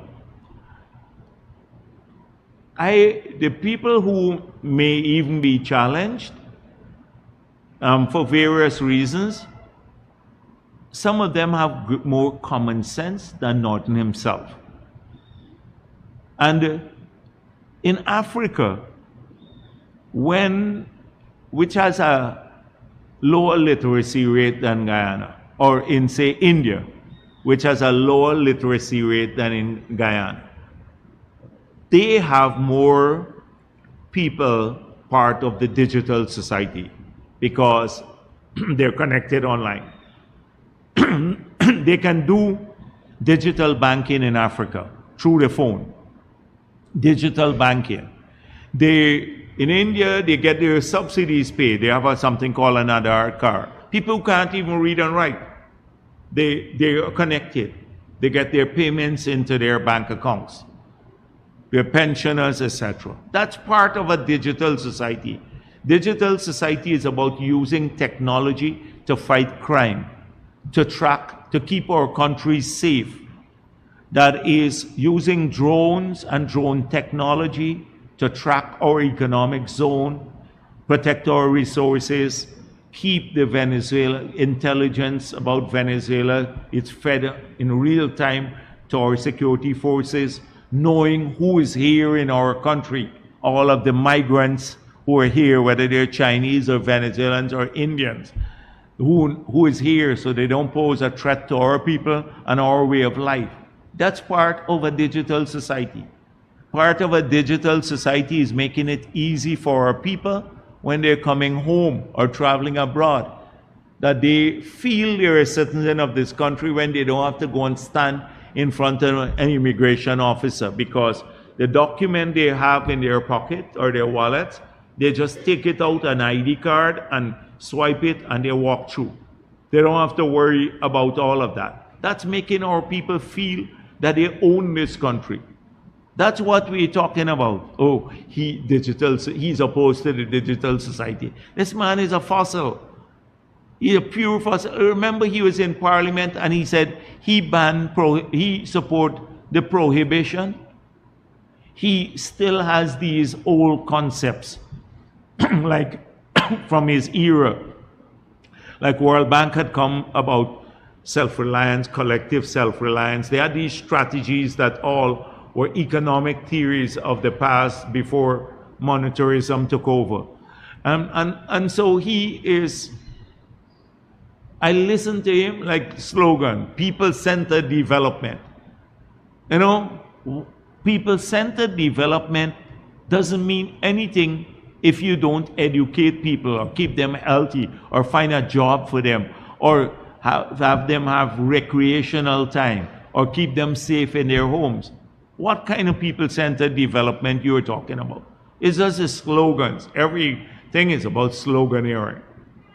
And so I didn't even know he said that, but it's shocking to me. But they do this all the time on the platform. Talk about something to try to sound very smart, and it's meaningless. If you really put what they're saying under a microscope and then examine, you don't need a microscope to examine it. You could just stare at it with naked eyes and see it's nonsense. And on the policy side, last week you spoke about placing further emphasis on physical education, and I know that one of the manifesto promises is to incorporate civic education into the school curriculum. But does the administration plan to incorporate entrepreneurial skills at any level for the children? So, financial literacy and entrepreneurship will be something. I told you already that Floyd Haynes has offered, and he sent me the outline of a course that we're willing to do for people on financial literacy. I have the outline. You know, Floyd Haynes, who owns the merchant bank in Guyana. He's a Guyanese who got a license.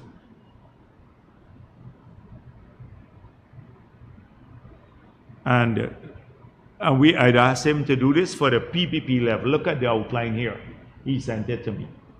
This is an entire program on, like, so you're talking about target audience here, about saving versus investment, key investment principles, common investment options for ordinary people, starting small and planning ahead, you know, how to use debt wisely. These are the things that he put as a part of the program already. So we have already have that. This is not going to be in the manifesto, but it's outline of a course that we intend. Politically, I wanted to do this as PPP, and he promised to help me in the PPP do this, to go across the country and do that, but the government will be doing it in a bigger scale. We'll do it as a party, but we want the government to do this on a bigger scale, where we go into the communities and we meet with the nurses, and we do a training program, not just in school. School would have to do it maybe at a different level, entrepreneurial training. But I'm talking about meeting with the nurses and doing this program with them, meeting with the soldiers, meeting with the policemen, meeting the rice farmers and say, why are you, like one time I met someone and he had a hard time, a rice farmer. And he said to me, I have like 10 drums of fuel at my home. And I said, how far you live from the gas station? And he lives about 5 minutes away from a gas station. I asked him, why are you keeping 10 gallons of fuel, 10 barrels of fuel at your home for the tractor? And he does this for months. That's inventory you don't need to keep, because he thinks about the shortage period when we had fuel shortages. You don't need to keep that. That's money locked up there in gasoline or diesel that he doesn't need. He could go use a drum and then go and fill up back at a gas station or when he needs it. So little things like these help. You know, people have a small plot and then they want to own a tractor. And the tractor sits there for 300 days of the year without working, because only 65 days it can work based on the plot size they have and the work in the field and the size of the field. So how do we help these people? Like through a tractor pool. But that's, you have your money tied up there, you have to pay pay back the loan on the tractor.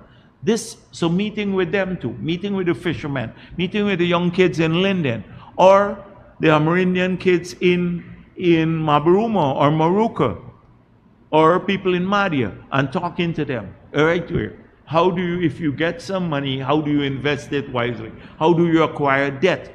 We were talking about the zero interest loans now, but how do you acquire debt? And a person like Floyd Haynes, we have a lot of other people who have offered to help too, but Floyd is, he runs a bank, he owns a bank now, a merchant bank. And so this is the sort of thing we're looking to the future for. Serious business, talking to our people about investing their money, because they're going to get more money. They're going to earn more, they're going to save more. We want them to earn the maximum amount from their savings now. How to invest their savings so they can make more money. And this is not for middle class or upper class. This is for everyone, including the kids who are on Leopold Street. We want that done there too.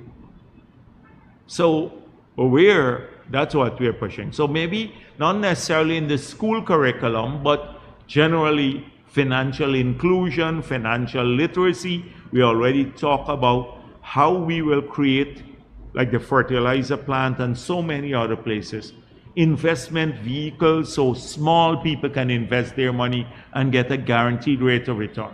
Everyone, The reporter, the policeman, the sugar worker can put $100,000 in and get a guaranteed rate of return that is 3 times what he gets at the bank if he puts the money. And it's underwritten by government, so it's safe. That is something that we are looking at. And there's also the commitment of protecting women and children against sexual and domestic violence. And while since assuming office, the government has enacted several initiatives to target this, there are still some disparities, especially in rural communities, when it comes to accessing and reporting these acts of violence. How does the government plan on addressing these disparities going forward? So there are several things we have to do. We have the laws. We passed several laws from the days I was president protecting children and women. We established, when I was president, the Child Protection Agency. We need to put more resources into these bodies, hire more staff. They have to be vigilant and 24 hours. This is a 24 hours thing. This is not an 8 to 4 kind of business. Secondly, we have to empower the NGOs. Child Link and Blossom Inc., these are 2 organizations that work in this area. There are several others. We have increased their subvention since we got into office massively because they do the forensic interviews with the children first, and then they present those to the police. That's the second way. Thirdly, the president has been speaking a lot about involvement of the religious community. We believe that religious leaders from all the faiths can play a big role. The church can play a better role, or the temple or the mosque can play a better role in looking out for people in the communities. If they get more resources, we are committed to giving them the resources to doing this, because not just the government. We must create an environment in each community and each workplace that is intolerant to abuse of children and women. It is a climate that we have to create in our country, intolerance to this, so that everyone, gets they have a sense of revulsion when it happens in a society. Too often, people are numb to it. So what they do is you hear it, you see it in the newspaper, it goes off. A person gets raped, and people just scroll past it to look at, painting a not fingernail, because that looks a bit sexist, but something else. I mean, men and women do this. We must feel angry about these things too, and then want action, demand action from the police, the judiciary, and everyone else. When we take cases there that people don't get off, like they get off free from every one of these things, Some of them, like people who should be locked up, like pedophiles and all these people, sometimes they come out, they get a no sentence or a minor sentence. That's the sort of thing. It's that society must become intolerant. So it's a societal thing. It's not a government thing. It's a societal thing. We must all share that.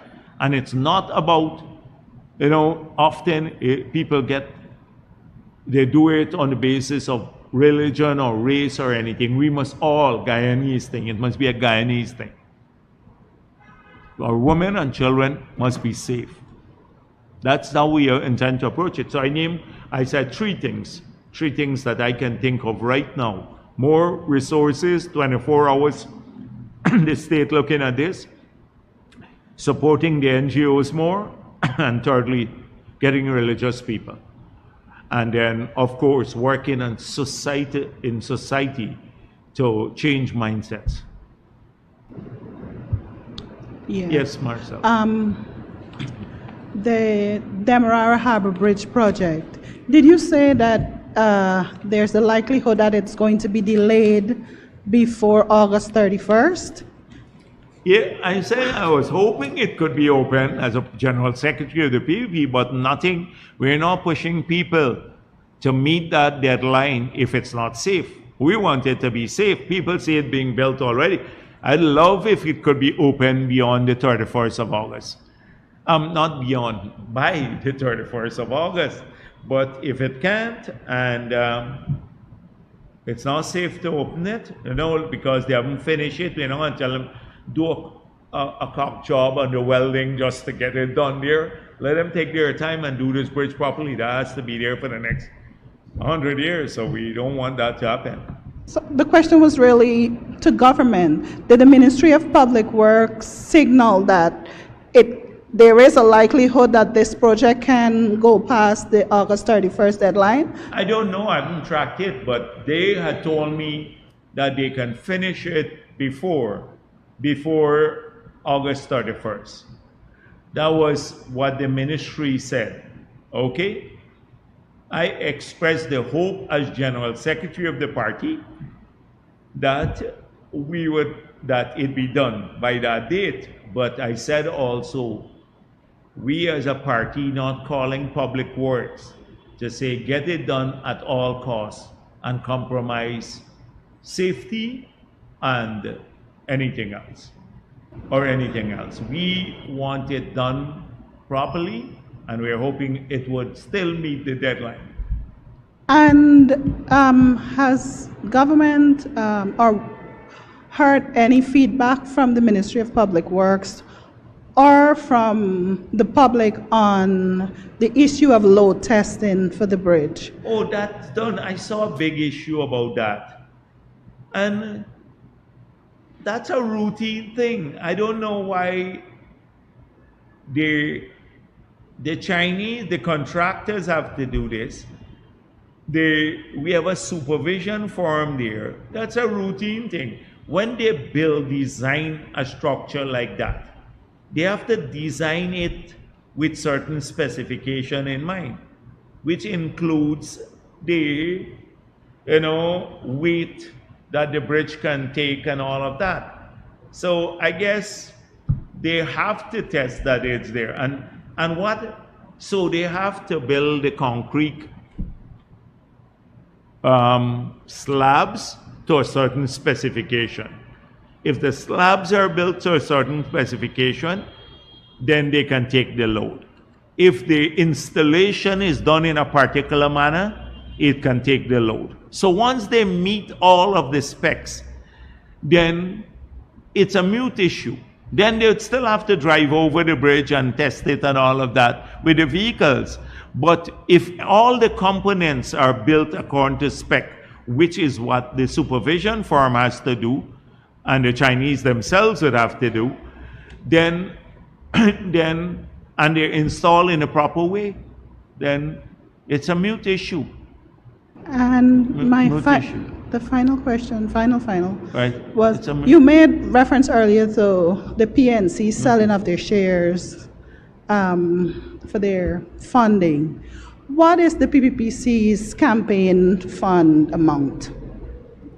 Oh, and I didn't. Why would I tell you that? Why would I tell you that now? We collect donations. It all gets paid into the party. People collect a receipt. That's what I'm telling you now. I don't know. Norton doesn't seem to have the same process. He gets the blank checks and all of that. I'm telling you about process.